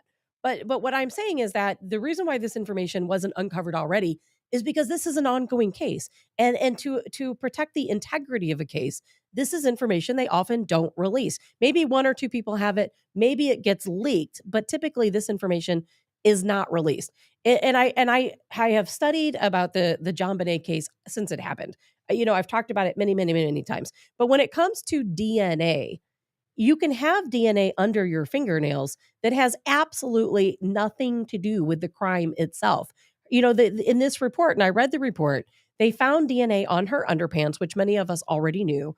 They found DNA under her fingernails. We all have DNA under our fingernails. We all have DNA but on our not underpants. someone else's. No, it is always someone else's usually. Think about this. In most crimes, there is mixed DNA under people's fingernails. So Vic, you and I had a couple of drinks together last night. Mhm. Now, it doesn't take much to get DNA. We did not underneath share your fingernails. DNA. We did not. But I mean, but I could have hugged you by, Yeah. and my fingernails could have scraped up against your skin. It only takes one skin cell to get yeah, DNA but under your fingers. but I did hug you as we left. But you're telling me, but the chances of that happening No, are it's very great. small. No, it's not small. It's not small at all. So it's not small here's at here's all. what a lot of people will tell you, Tab, and I kind of agree with it. In 1997, Windows 98 was out. It was one of the most archaic, crappy operating systems on the planet, technology-wise. Today, Pentium 9s can outgun that technology without even skipping a beat. The DNA technology of that time was what it was. We could figure out what DNA was. Today, we can narrow that down. Is it the mom? Is it the dad? Is it the uncle?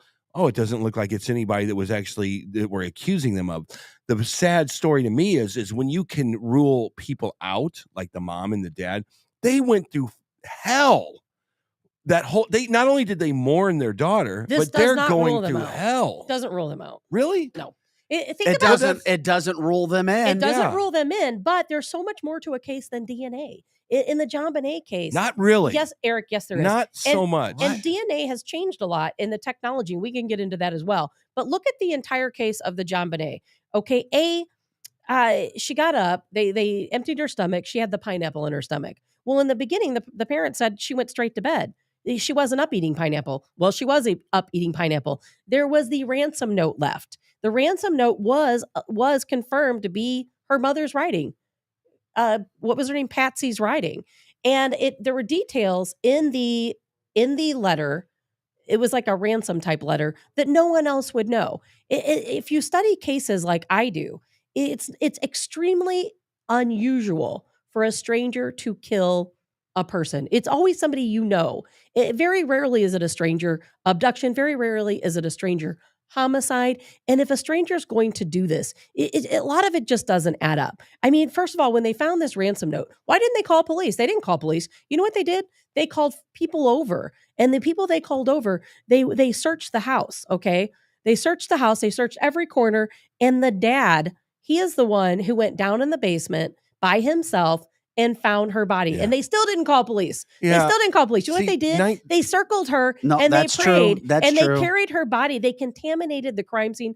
I will never in a million years believe that someone in her family is not responsible. I tell you what, maybe somebody, but I'm telling you, Tabitha, I will never believe exclude them. The evidence does not show mom and dad did it. There you go. There is no way in hell. I don't think she was sexually assaulted by her dad. I think there's a lot of possibilities. I'm not going to get into that.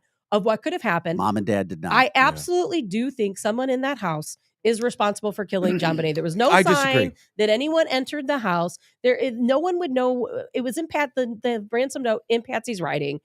Megan says no one else would know. Megan says from the police searched before the dad found her.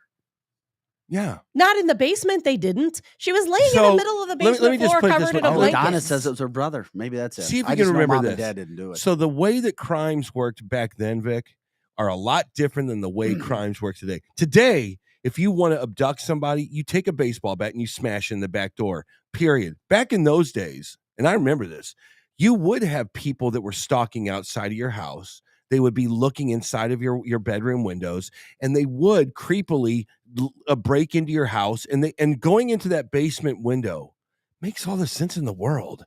John Bonet Ramsey was a little kid that was like a super starlet that many creepos out there would have absolutely wanted to get. Okay, that's just the way that the world was way back in the day. It was that way. I agree. And that's why we can't ever rule out that it wasn't a stranger. In my opinion, there's no sign pointing to it being a stranger. So we're never going to find out. No, here's the thing. We can find out. Technology. Because technology has changed. And when I write about these crime cases, for people who don't know that I have a crime blog, it's very often that DNA is found under the fingernails. Mm-hmm. It's often not the suspect. a lot of times it's mixed DNA under the fingernails. It can be from a pet. It can be from their parents. They have hairs on them that they've collected from days to weeks to months before, DNA from family members that they know. There's touch DNA. But now we have the DNA that can be ran through, and they call it phenotyping. So you take the DNA, and you know, it only costs $3,000 to do this. Anyone can do it, but the police have to release the DNA for them to test this. And so they can send this in to Paranormal Nanolabs.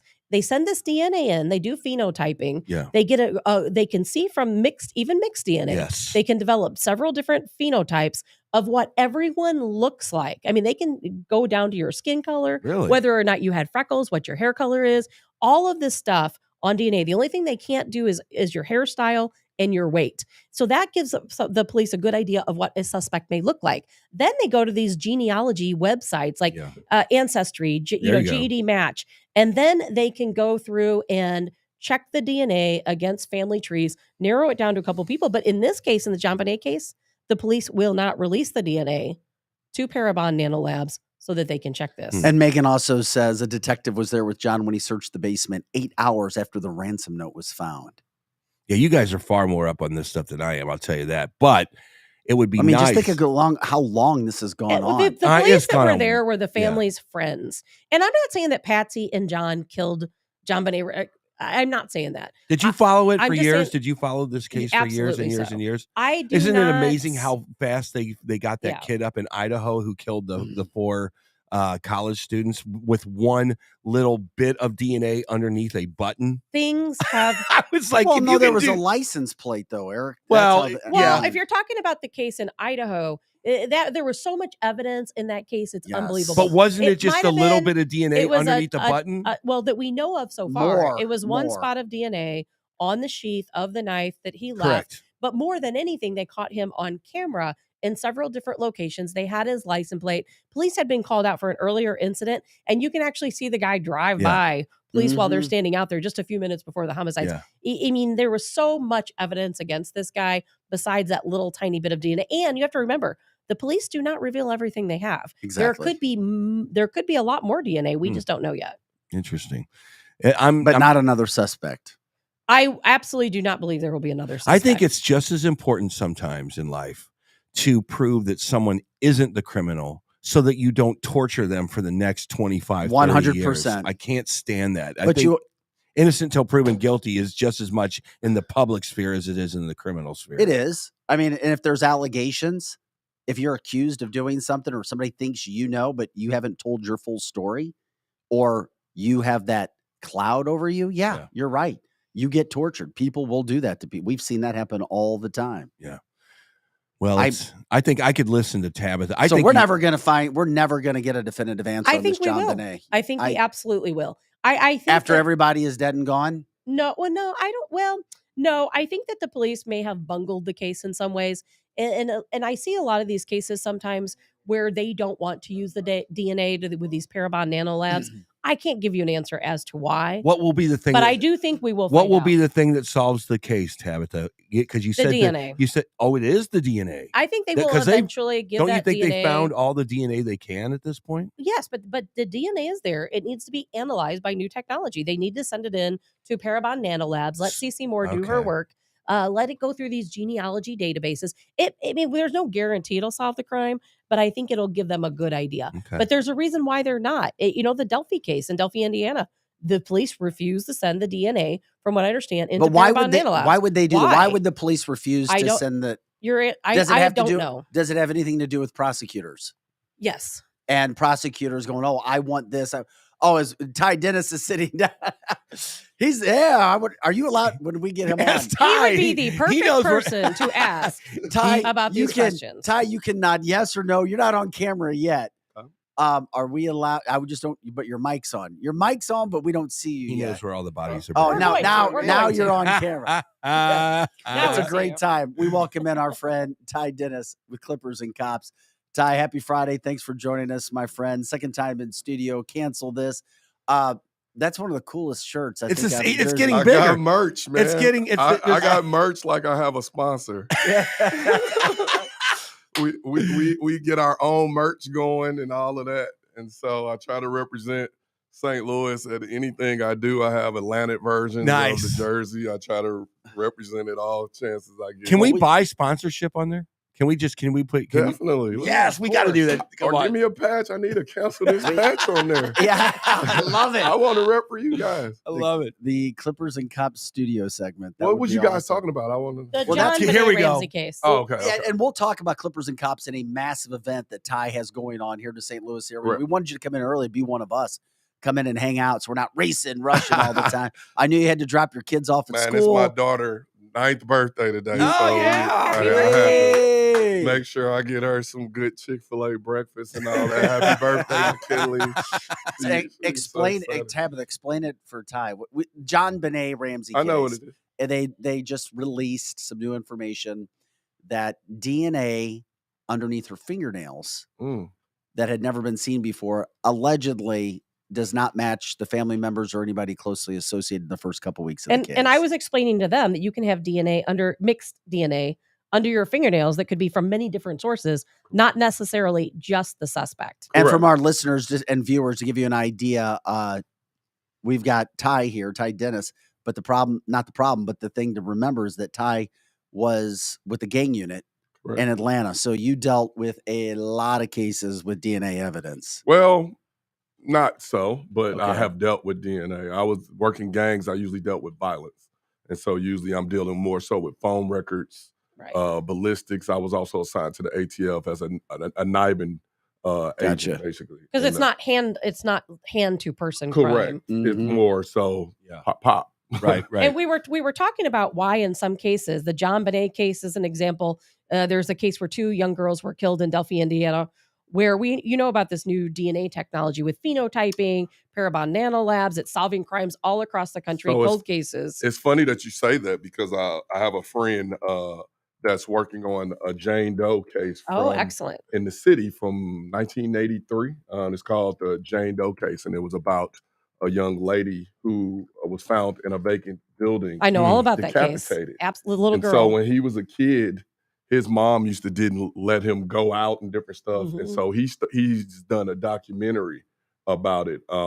You can look it up Because they have her sweater. Correct. And so like you're saying, the technology of today is helping. She was never identified. Correct. And so he's basically opened up the investigation 40 years later. But I Interesting. love that because even 40 years later, we need to know who did this because if That's they did it correct. once, they've probably done it That again. is correct. And so the thing about this is this happened in a time when Atlanta had the child murderers. Yeah. And then this happened and everybody was on edge. Right. And like you said, usually someone that has the capacity to do that will do it again or strike again. And I'm Yeah. sure they have before and since. Correct. Gosh, it's interesting. Once again, Ty Dennis here with Clippers and Cops. Does that kind of a story interest you still? I mean, you were in investigations, and Love it. or did you get enough of it? Well, people often ask, do you miss being a cop? I don't necessarily miss being a cop, but it's something that you can't just turn off. I miss the office, just like you guys in here interacting. I Mhm. miss my colleagues that worked with me. Right. We're together, like me and my partner, we were together more than I'm with my wife, Yeah, you know? yeah. And if you build a relationship and a rapport where you miss that, but then you can't turn it off. I can't unsee what I see. And so you become, when I hear stuff on the news, you begin digging and thinking and different things like that, where my mind looks at everything different, looks at the world different. But here in St. Louis, I'm a whole different person. So And Ty's the district safety officer for Rockwood School District, largest Correct. school district I Yeah. deal with a whole in different the state. Man, world. so we were talking with you last time Mhm. about, crime in St. Louis. There's some good news. House passes a bill to allow state takeover of Missouri prosecutor's office. What do you think about that? Have you know anything about that? If the crime goes up in St. Louis or Kansas City or Springfield, the governor can come in and appoint someone to go I in have there. no problem with any of that. At the end of the day, as a detective, I just want the case solved. Yes. Yes. What you're speaking about that's above my pay grade. Yeah. That's politics. But it goes from politics to safety, and we got to get rid of the politics out of Correct. the safety I'm part. sure if you ask any detective in this city, they just want to do their job and want the proper support to do their job. Yeah. You can't worry about that because at the end of the day, I'm the one that has to speak to the victim of that family or the family of that victim to explain what happened, this, that, and the other, because at the end of the day, that family is going to hold me and my department. Yeah, I was wondering about that when I responsible. talked to you last time. When you were in Atlanta and you're a cop and you have the badass outfit on and the badass cruiser or whatever it is, did you ever arrest someone and go the next day, I just put him in jail yesterday and now he's what are you doing? Usually juveniles. That's even worse in some ways, isn't it? Yes. The juvenile justice system needs to be reformed Mhm. across the board. How the yeah. And they need to unseal those records, Well, in my opinion. I think that the juvenile justice system needs to be reformed because it was created so that if a kid does a crime, it's not the end of the world. But then some of these kids have made it up in their mind that this is the life that I'm going to live, and they should be held responsible. Most of the people that I dealt with were adults, right? And most of them had long criminal histories and different things like that. And so it and then for me doing the one thing I wanted to do as a detective is make sure I had the right person. Right. And so I'm going to leave no stone left unturned. I'm not going to, okay, this is it, boom, it's over. No, it doesn't work like that, because the first time I went to court, I got embarrassed.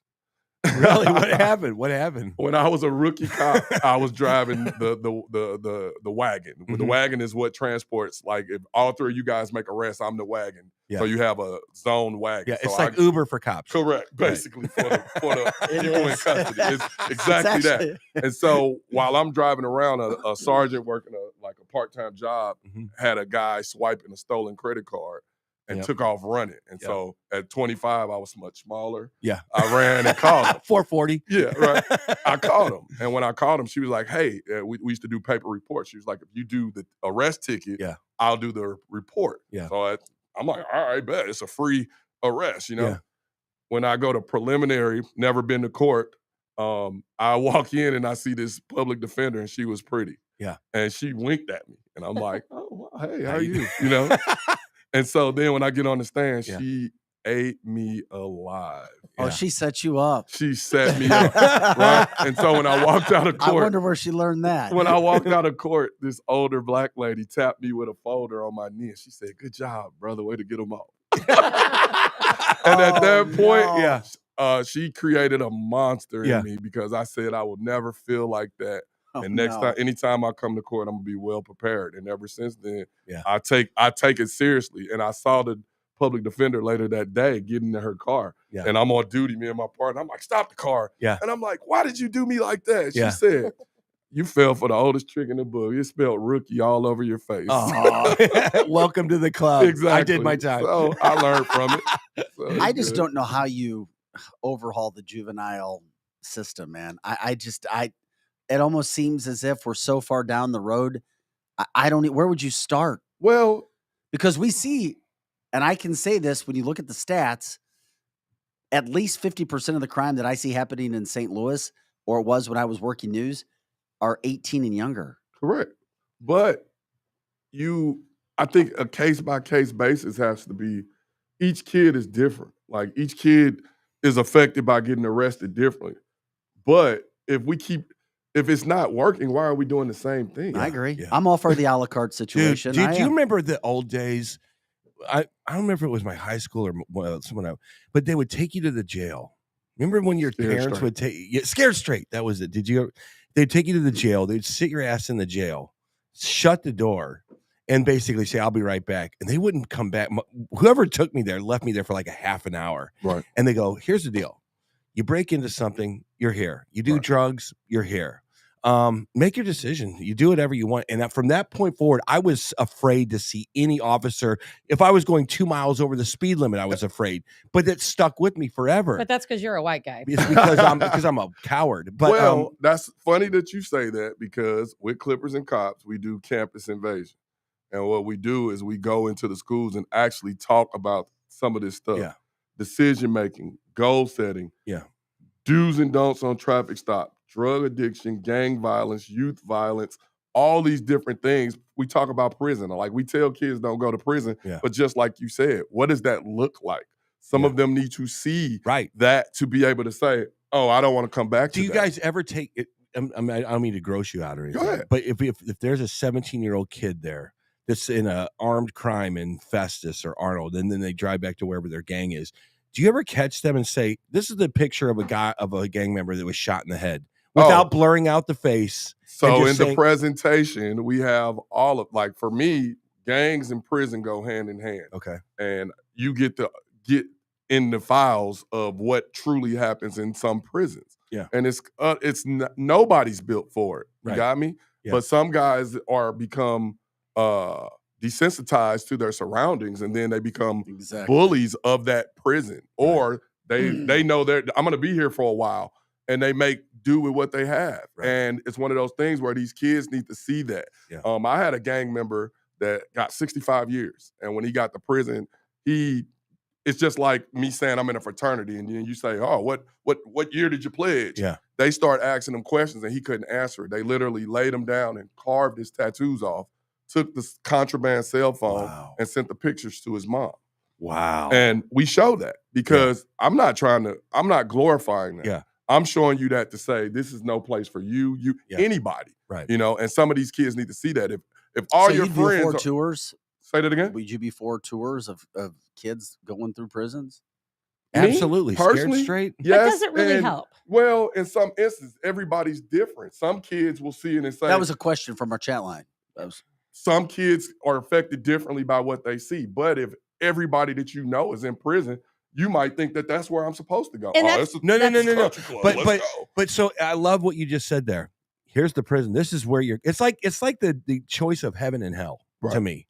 It's like hell's sucks. And you know, in the but that's coming again from you, a white guy. Right. What about, I'm a human. But Eric, you're missing a big human point. beings have the same thought process. Not every human being thinks the same way. Because I think Ty knows the majority of the crimes are committed by the same people. A majority of the homicides committed by the same people. Some of these kids growing up in these areas, they are born knowing they're not going to live past 20, 25 years old. And that's their mentality from such a young age. That prison doesn't scare them because they know they're going to be dead before then. Or they don't.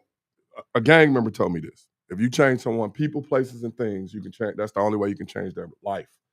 If they see, I think I said the same stuff last time. They see better, they do better, they want better. You have to put positive reinforcements in front of these young people to be able to change the way that they think. Yeah. In some of our communities, what positive entities do they have to see? Right. You see what I'm saying? Yeah. Like for some kids, I don't know where you guys live, but if you live in Wildwood, you see different. Mm-hmm. When you go into North St. Louis, it looks like a third world country on some streets because there's so many vacant buildings. Yeah. See what I'm saying? So you have to expose these young people to different things to be able to change their mindset. And the dangerous part of this city, from what I understand, is the gangs, correct? Is that correct or is that not correct?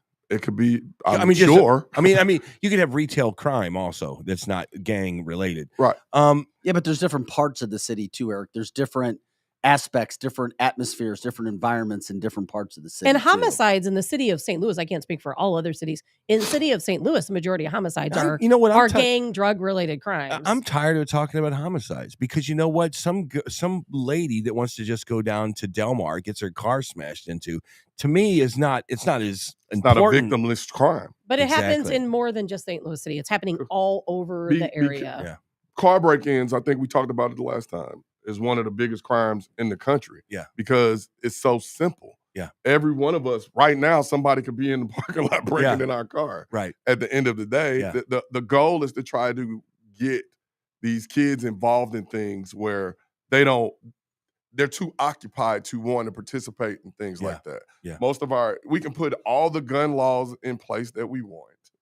And guess what?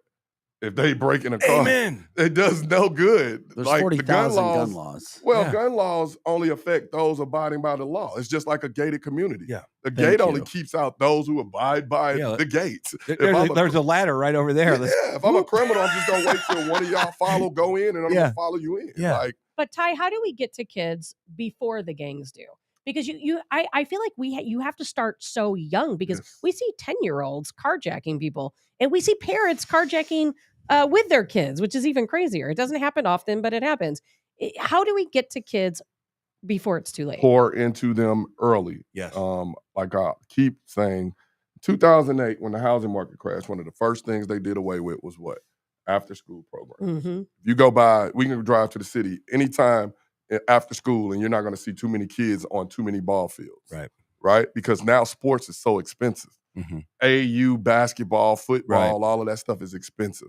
All right. Then what do you do with the kid that can't play sports? What are we putting them in? So you have to pour into them and give them things to keep their mind occupied. I An like idle mind is a devil's workshop. Yes, sir. And so as a kid, if I don't have anything occupying my mind, Mhm. guess what? I'm going to, well, my friends are doing this. I want to do that. Yeah. And so you have to put parameters, goals, different things to help them understand, like, okay, this is the trajectory of your life. Yeah. This is what I want for you. This is what you're going to do. This is what you need to do. And as long as you do that, most kids, they may venture off, but those goals is the road to success. Yeah. And every time I talk to, I feel like you and I are always on the same page. I do. And I feel like you're exactly right.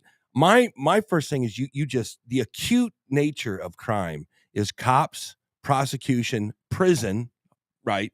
And keeping the community safe, who doesn't want to be a criminal. We're in, our job is to protect you. So that's number one for me anyway.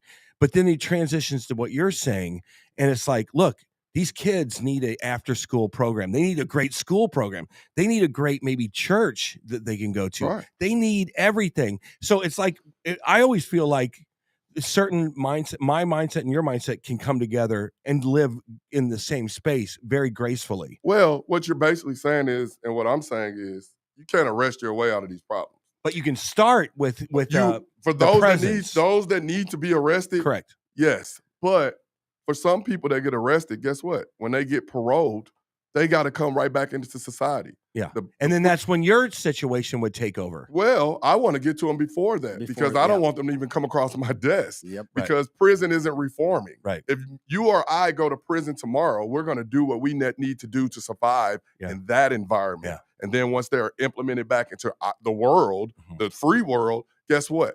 Then they need structure to keep them on that path. Right. The reason that if you ever hear trap music and different things like that, it's because it's trapping you mentally to think this is what I'm supposed to do. What do you think about that? It does. Cultural music, music that creates the environment of kind of that hip hop gangster lifestyle. Well, I talk about that all the time. Who's paying for it? I have no idea. Because at the end of the day, why aren't we holding these record companies responsible for that? Because record companies are kind of a thing of the past. No, they're not. No, they're the all ones in there. paying the check. They've got the money. If you are an inner city kid struggling to survive, and I said I'll give you $250,000 to say bang bang shoot them up, what would you do? You're taking that money. I'm taking I would the money. be signing it. Like it's not a rocket science. Yeah. And so it's almost, think about this, when NWA first came out with back in the day, that was like they were too real. So then you ever seen the movie CB4? No. CB4, they wanted them to be gangster, act gangster. Right. Absolutely. And now the record labels want them to be real gangsters. Oh, so let's go live the role and then write it. Live it. And then that, Because that creates. Boom, because then. See, I just learned something today. Because then I didn't know that. But how many rappers are getting killed? They're getting killed because they're pushing. Some of them are really living by this culture. Yeah.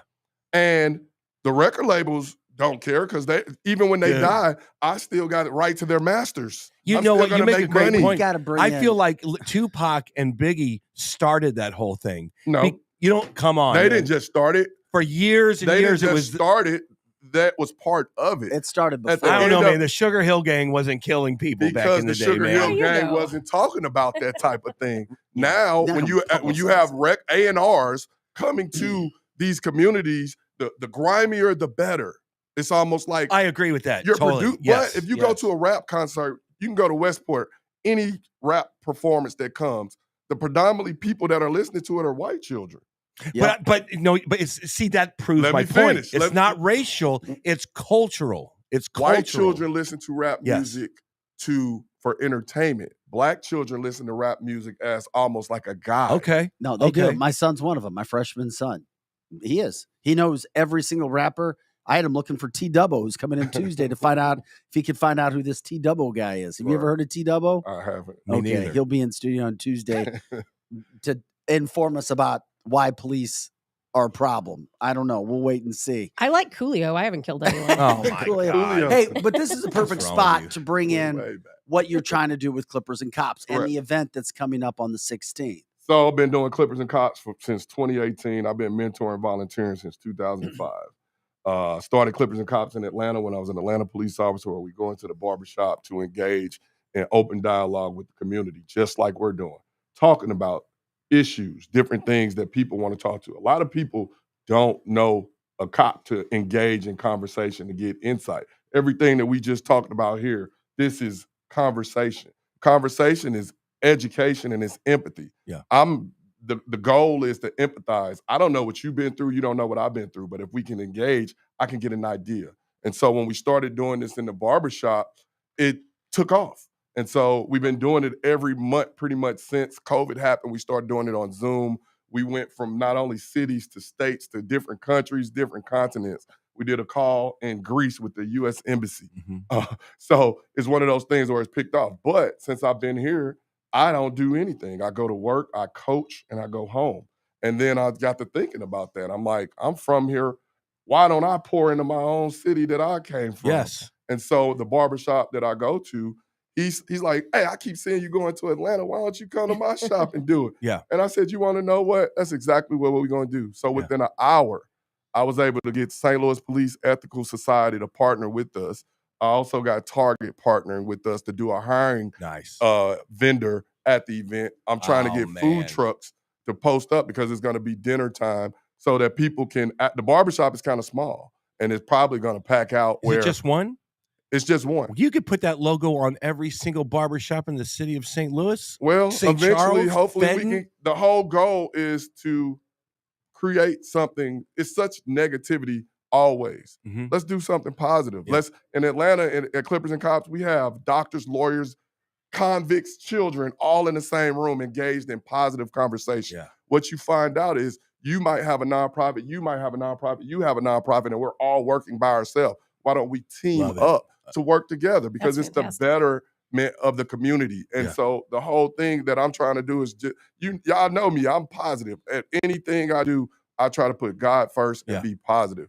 And I feel like it's a blemish on our city. And we can talk about it, we can say what's wrong, but what are anybody doing to fix it? Yeah. And I feel like if they tell you it takes a village, we're the village people. I absolutely love that. I love that you have gang members and police officers together that could sit down and talk, because I think when people sit down and talk, they recognize each other. We have more in common than we do. You better believe just it. like he just said. Absolutely. And the reason this ain't Clippers and Cops isn't just to learn about the cops. It's for some of the cops to learn about the people that they serve. We're not saying that every cop is right. Some of the cops really need to understand the communities and the people they serve. If you riding up and down the street and you think everybody that lives in that area is a crook or a criminal, you got some learning to do too. Isn't that the truth? Yes. Because I might be a victim of my circumstances. We think about it when crime is up. The first thing that we do back in Atlanta, we used to do a roadblock. Yeah. And what happens is you end up victimizing some of the people of the community trying to catch the bad guys. Yeah. Because what if Miss May ain't paid her car insurance? That's right. And then she come through the roadblock and then we run her tag and then we got to tow her car. Yeah. So they're victimized twice. And so the whole goal is for understanding and trying to right there with have something positive. But Ty, there's so many branches off this tree. And you do what you do and it's fantastic. But that's an earlier standpoint. You're trying to get to people earlier. What happens when we now have situations like we saw in Memphis, allegedly 5 officers untrained or not trained? Oh, they were trained. They were fully trained? Because what happened in Memphis is basically it's just like a group of radio hosts. Y'all know the rules of the FCC, right? You know what you can't say on the air. Correct. And y'all basically say, forget that. I'm going to do it. I'm going to do what I want to do. That's what they were rogue. They don't to me, I have no problem speaking against them because I watched that video one time, right? And I said, they basically knew what they were doing. They knew that they had body cameras and they tried to basically say different things to try to make it seem like he's resisting or different things like that. That was unacceptable. And nothing burns me up as a cop than a dirty cop. You want to know why? Because all the leeway I may do with whatever I'm doing, that takes us 5 steps back. because guess what? People, when they see me in that same uniform, they don't know which one they're getting. That's right. And that's true police brutality. Oh We my hear God. claims of police my brutality God. all the time, but that is true police The brutality. reason there wasn't much protest after that, because you have to give kudos to their staff. All the parameters that came from the previous protests actually worked. If there was no body cam, if there was no dome cam, would we know about it? They fired them right away. They knew right away that they had to go, right? Mm-hmm. That means the system worked. They were indicted within that week. Yeah. That's what most of the protests are about. So the parameters that have come from all this other stuff, it actually worked. Are Yeah. police getting trained properly? Yes, but it's just like in technology. It's constantly changing. You have to constantly be able to learn because it's always something different. Even as a cop, you don't know everything. Some people think when you're a cop that you just read every law book in America and it'd be like subsection such and such, such and such. Usually based on your assignment dictates what you know or what your expertise is. Mhm. And I think that there's always room for improvement. But the one thing that cops need to, I feel like, is if you're supposed to serve the people, be with the people. Yeah. Go listen to the people. Get out your car and meet the people. Yeah. Because the people, I swear to you, my prosecutor in Atlanta calls me every day because we're working on a case. What do you say to the person What- that you talk to, like at a traffic stop, like you just said? It's not a criminal, but they know that they haven't paid their tags, and they know that if they get pulled over, they might have a warrant for their arrest. They're a good person and otherwise, but the money situation might scare someone to doing something wrong. Instead, in a traffic stop, I'm going to explain it to them. I'm going to explain exactly what is happening, why it's happening, and what I have to do. Mhm. If you have a warrant, that's above, I can't just let you go. Right. Because at the same time, let's say if you had a warrant for something serious and I let you go and then you hurt Vic, Mhm. that's on me. Right. You see what I'm saying? Yeah. And it's one of those things where when you empathize with people and then you explain it to people, most people understand. Most people don't understand what their rights are Mhm. or why I'm being stopped. Yeah. So that becomes a problem. What I was saying about my prosecutor, they don't understand how I still get calls from Atlanta. I had to explain to her I could probably do more from my couch than some officers because of the relationships Yes. that I've established. Yeah. It's just like in you guys' business. Mhm. You guys can make call about radio stuff or media Right. because over the years you've built relationships with different people. Mhm. Over the years, you got to think, I was there for 16 and a half years. Yeah. I know people from all different walks of life. Yeah. We had an incident in the prison or in the jail down there. An inmate got stabbed. Right. I knew before the prosecutor knew. And she's working on the case. Yeah. I told her, like, you need to go check on this. She's like, how do you know this? Right. Because I have relationships with people that work there. You were just getting ready to talk about. You had just said when Eric asked you the question that you talked to this prosecutor in Atlanta. Were you going to tell a story? The story was they had a gang fight in the prison. An inmate got stabbed 35 times. Wow. My phone rang at 6:30 in the morning while I'm getting ready for work. I don't live there. I'm not a cop anymore or anything. But the contact that I have knows me and feel comfortable in telling me and knowing I'm going to leave them out of this, but I'm going to get the necessary traction that it Yeah. needs because of relationship. One of my biggest informants is a gang member. Why? Because we have a relationship. You can't prepare for the game on the day of the game. You can't go to a murder scene and say, "What you know? Tell me something." Yeah. Because some people are risking their life by Mhm. telling that. Yeah. So if I don't trust you, why would I talk? You don't talk to me no other day. I walk past you every day Yeah. and you say nothing to me. Why would I trust my life with you? Yeah. That's what we have to think about.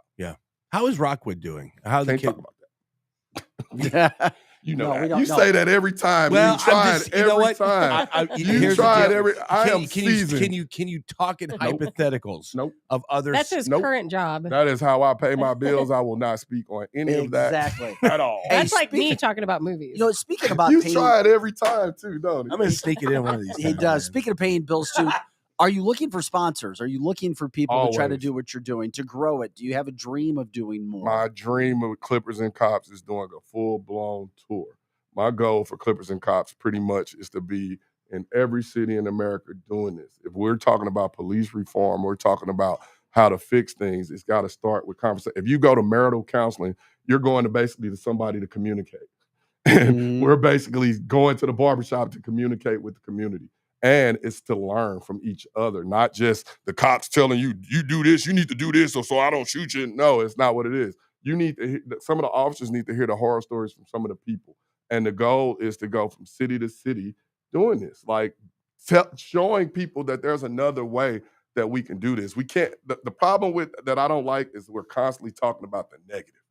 Well, we need to do this or we need to do that. Yeah. What are you doing? What are we doing? And this is what, I'm not saying Clippers and Cops is an end and all.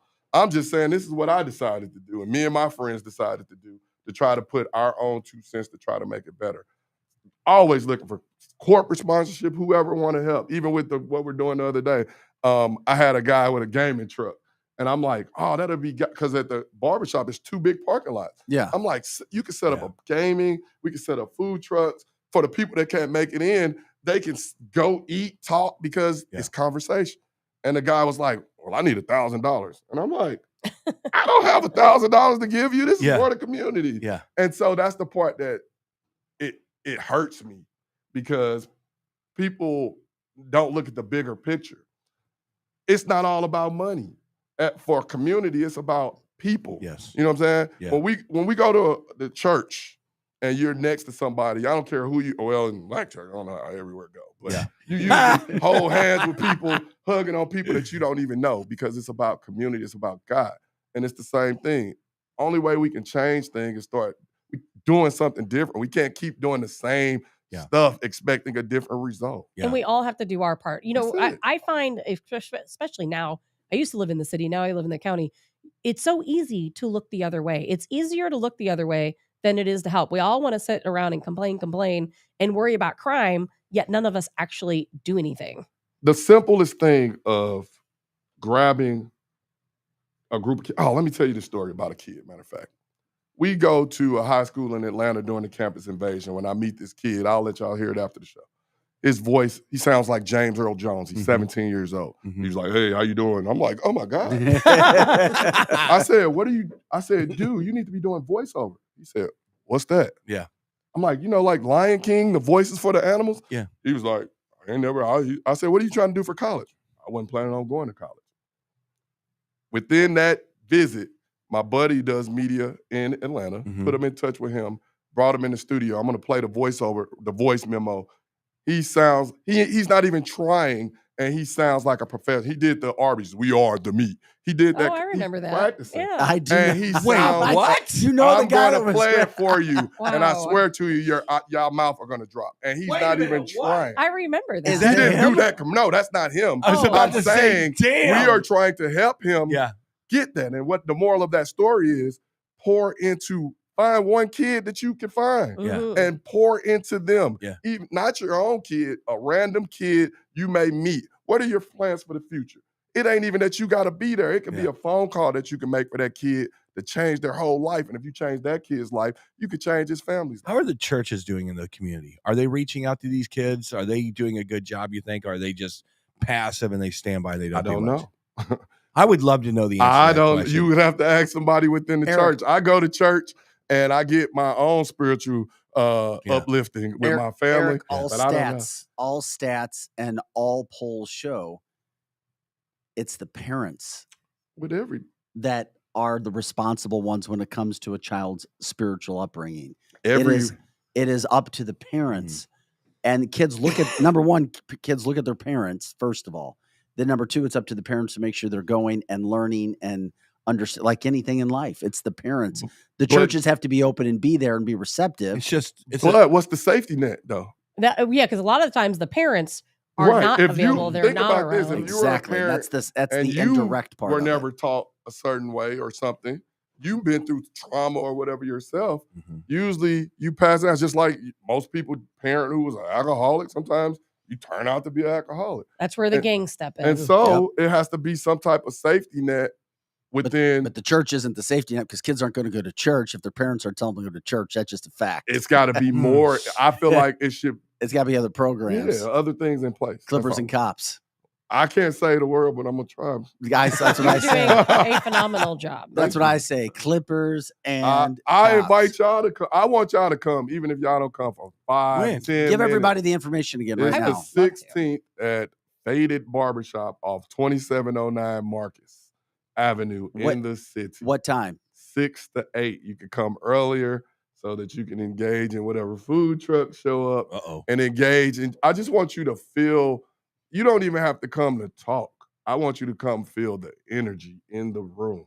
When you do it, I promise you, you start hearing things and learning. Every time I Opened do your this, eyes. Hey, wait a minute. I learn something myself from people that I don't even know. No, I'll come. I'll be there. I'll be there and shoot some. I'll be Absolutely. there to shoot some video, Please so we do. can show some. Give a little flavor for Have you- people. Set have up you- a cancel this. The street team, our Yeah, cancel the the street team. There you go. You're in touch with media, correct? Channel 5, 4, and 2. Nope. That's Oh, that's come where Vic on, man. That's where Vic. Vic comes in at. Vic, make a phone call. Come on, man. Well, I used to get him on Channel 2, and then I passed him off to another. You actually reporter. did it first. Honestly, that's what's crazy about how you and I met, because you did it Yeah. first. Hell and yeah, then I a did. month later, the conversation started with me coming back. So Bingo. I Well, yeah, appreciate because it. you're the real deal, man. I was told. Well, see, I've been out in the community all over the place for the Right. last 7-8 years since I moved back to St. Louis, and you've got to get out in every part of the city and learn people and understand. And your name came up, and I was like, "You better believe I'm going to go jump on that story." you did. Somebody trying to make an effing difference. Yeah. You A interviewed cop? me, and I was in our gang war room where you interviewed me on Zoom, Yeah. and that honestly, that didn't necessarily get the ball rolling, but that let people here know that I exist. Yeah. And 100%. the sad part about it is, I feel I don't tell everything that I do. Why? Because I love doing what I do here. Like here, I'm kind of laid back. I love coaching. I coach at Marquette. I love being with my kids. Like to see them grow from where they are and learning. It's an amazing feeling, because then when they come to you and say thank you, that worked, or when they do something that you told them, it's priceless. It's the same thing we're talking about. Pour into these kids. I talk about the same stuff with them. Yeah. Decision making. Your decisions now, they live in a different world with social media. You know what's so fascinating about you is that you are a product of manifestation. You even said it. You get on a Zoom call with him, it threw it into the universe of what you want to do. There's a logo behind you and an event that's about ready to happen. You've manifested all of this stuff. I didn't. Just keep God manifesting. did. Well, exactly. Well, I don't know everybody's that's who religious manifests belief, the universe. but Yeah, this absolutely. is what I live by. Every storm isn't meant to harm. Most Yeah. storms, think about it. You need a new roof, but you can't afford it, and a Mhm. tornado come through and rip your roof off. Now you get a new house. Yeah. You know what I'm saying? Mhm. That's how I think. Everything that happened in my life, it Yeah. made me who I am today. You grow I in the wouldn't storm. change. Trust me, I Yeah. know. And I I know wouldn't change recently it anything. makes sense. Yeah. And I told you that. Yeah, of I course told you you did. that. The reason I believe that is God has something better for you, and the only way He can pull you out is through a storm. So, do you believe in ghosts? Not at all. Ooh. It was don't. it was a paranormal Hmm. Friday. Spirits. Spirits? Have you I ever just- have you ever seen them? No. That's what I neither don't. have I feel like I've never seen anything. I don't believe in that. See, Tabitha that's it. has. You have to have, if you, I was going to say the same thing to you It was a earlier. Vic. paranormal Friday, so I've never seen anything. If Here you we don't go. have an open mind to it, you're not going to Correct. see it. And I believe that. I'm not saying that someone never has. And when you see certain stuff, sometimes it's unexplained. But at the same time, I don't believe in that. And the only reason I say that is that even as a cop, you go into certain things and you're like, you're scaring yourself sometimes. But I've never seen like a pigmentation come around me, and I'm like, Well, Tabitha like, and no. I want to make sure Tabitha wanted to ask you a question about I this do. being Go ahead. police. I want to know, have you ever had a premonition? Like one of those days you woke up and you thought something's going to happen today. I shouldn't probably go to work, or I shouldn't do this, or I shouldn't confront this person. Not. Sometimes I call that your spidey senses. Right. Yeah. Man, we all got But it. it is exactly that. Yeah. Yeah, your spidey senses tell you something don't feel right about this. Don't do it. And then most people will do it, and then something happens, and they're like, "Man, Yeah. someone was telling Yeah. me not to do that." Yeah. Well, yeah, I've had that. Like, because you said police deal with this, or you were saying Oh, well, I something. have a ton of police officer friends. But it is exactly what you're saying, the spidey senses, where sometimes they'll say, you know what? I would normally do this, but I got a bad feeling about it, and I'm not going to do that. Right. So many people tell me that because they're faced with so many critical situations where you just have moments to think. And then they later say, well, if I had done it the way I would normally do it, I probably would have been shot, or And- I would have come across somebody I shouldn't have come across. As you become a police officer, it becomes instinct, or you begin to think about different. Like they say, you often hear them say, "My training kicked in." That's what it is. Your training and your mindset kicks in to say, "Well, I should do this or I should do that." I think that's just part of being what you've been exposed to. When you become a police officer, you see the world different. You see carnage. You see the bad in people, and it makes you look at the world totally different because you've seen it. But it's also instinctual. It's very instinctual. So I got to It's ask a big you, word. I can't say it. Chiefs or Eagles? I'm kind of in the middle. I got a lot of. So I became a Chiefs fan. Best question, Eric. Look. I became a Chiefs fan because in St. Louis, we've lost 2 franchises in my life. Yes. My brother-in-law played for the Giants, so I'm kind of like a Giants fan. Yeah. I lived in Atlanta, cheered for the Falcons and hurt with them when we lost to the Patriots. Worst Super Bowl loss ever. Oh my God. And so I have friends that are Eagles and I have friends for the Chiefs. I think I want the Eagles to win, but I think the Chiefs are going to win. I got it backwards. I think the Eagles are going to win, but I want to see Mahomes come off of that rotten little leg that he's got. Well, he won the MVP last night. That's who I play with on Madden is the Chiefs, so. Yeah, that's a good choice because you got the quarterback that can throw from every dang angle. Seriously, people want to get to know you. They can go to clippersandcops.org. There you go. You can help out with the issue. I'll be there. I'll shoot some video. Please. I don't. You don't have to stay. I know it's 2 hours. So I know it's a long time. I will be there. Hopefully I stand up here for 2 hours every day. I think I can do 2 hours. No, but one of the things you invited me to a call, and remember you had me on a call with other cops across the country. And that's when we were doing it on Zoom. And that opened it up. And the whole thing about it is you don't even understand that your presence says so much without even speaking. It says that I care enough to show my face. You know what I'm saying? And that's all I ask of you. I don't expect people in Atlanta show up and they be like, it was so packed in there, I couldn't get in there. And it may be like that. I ask that you show up, meet a couple of people, and then go. That's a good problem to have, though. We'll move it to somewhere else. We'll go to the Denny's down the street. Where my goal with the program here in St. Louis is this is a start. Like this, I just came up with this idea when I texted you a week and a half ago. Yeah. And it's already grown to where it is. So what can we do with more preparation? Yeah. And I think that working it into what's going on in the city during that time would be awesome. And it's a chance to I don't want to just go to inner city barbershops. I want to go to suburban barbershops. You know what I'm feeling? I'm feeling you guys need to do. I feel like you need to get some nice cameras in there with an officer, a cop, talking to a kid maybe, and just going through what it is that you guys do. A 30-second PSA to go. Something better. All right, come on, Eric. Watch He's this, on top Eric. of that. Watch this. One of my state trooper friends, she said, you should let the kids do the traffic stop.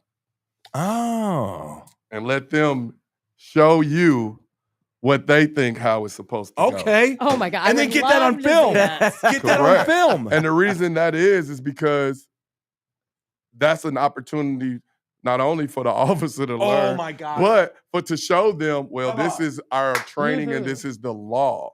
And we learn from each other. Got to do it. I love that. And you got to get it on tape. Oh, and it needs to be on TikTok. So that needs to be on YouTube. We're trying to get a Clippers and Cops. Another. What would we call it? We're thinking. We're just creative now.